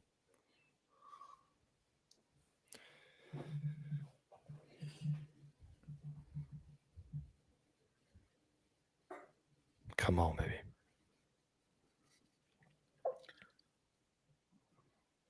Get him. He's gonna beat it. Safe. Oh. Full challenge it. Let's go. I think he is out. I thought he was over. faster Yeah, y'all than know that. it's not over. Nobody's moving. Yeah, that's right. Nobody's moving. We know. I mean, you don't have to look. Just do it. Nah, he's out. Yeah, there's no looking. God. Why don't you just do it? I don't know how he doesn't beat out that ball. That's it. I don't. I thought he was faster than that. I thought he was a lot faster than that. I thought that was almost like for sure. I mean, he hesitated too. I wonder if he had a hard time getting out of the box or something. Artificial grass is too long. All right, boys. Have a great one. Thanks, brother. Appreciate Thank you for you. your time. Appreciate you guys. Thank you. All right, we'll see you, man. Guys, we've got a final score of let's get you a better view here. We got a final score of 6-3. Let's share the screen and show you the final box score. While I'm bringing that up, Sean, what comes to mind for some takeaways for you? Let me just first say I am super disappointed, super frustrated. But guys, man, look, let me just give you the glass half full. I'm just happy that there's meaningful Cubs baseball. Maybe the game wasn't as meaningful because of what it was, right, but I'm just glad baseball is back in season, back in session. We got to grind for another week before everything kicks back into gear. But overall takeaways, Dansby looked really good. I was really happy to see Shaw, after that nice gaff of a throw yesterday, have some really good plays at third base. Birdie is going to be a solid bench piece for us when Nico comes back. That was kind of one of those question marks, right? Who's going to take those spots? Why is Birdie automatically getting it? And he kind of really stepped up the series and played well. And as much as Steele struggled, dude still had 5 Ks. He grinded out and got outs when he needed to get outs after the big hits were given up. So, yeah, you can see my screen right here. Am I right? Yes. Okay. First of all, congratulations to Matt Shaw for getting his first major league hit. It's huge. It's very exciting. It's not an error. It's not.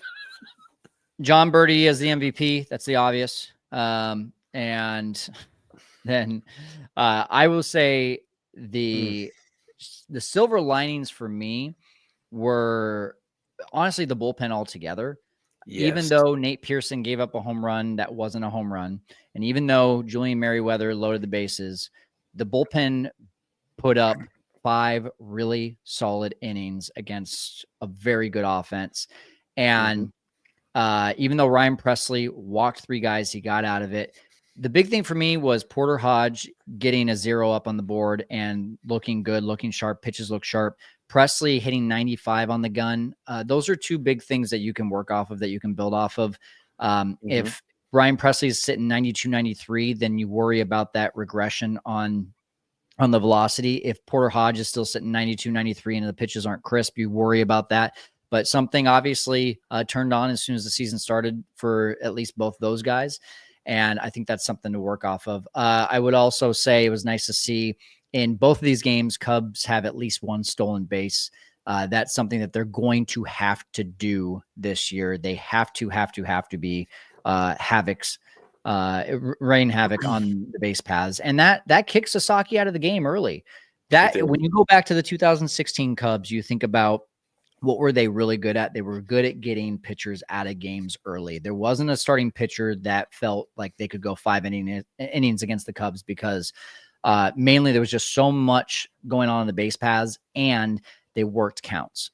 So if the Cubs can do that, I think they're going to be good at the end of the day. We have to keep in mind this is the world champions and they got 10 times better over the offseason. So it's just not even fair. We can't even judge them based on the opponent, but we can judge them based on the mistakes. 9 mistakes that the Cubs made today versus 4 from the Dodgers.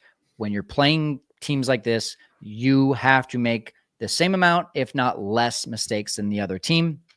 And the Cubs didn't do that in either game, so they should walk away with 2 losses because of that. Any other thoughts, Sean? Again, guys, don't let this thing ruin your day. Go out and have a great day, man. The Cubs lost, but you know what? Baseball's in season. Look, we're all here. We're all live. We're above ground. We're doing our thing. Go have a good day. Enjoy this. We're going to get back at it. Look out for some more good content coming up from Kyle on the Setup Man channel. Please, if you're not on it, if you're not a part of it, man, subscribe. Give us the thumbs up on those videos. They help the algorithm and get the podcast out to other folks more frequently. So, man, we'd appreciate that. Give a like and follow.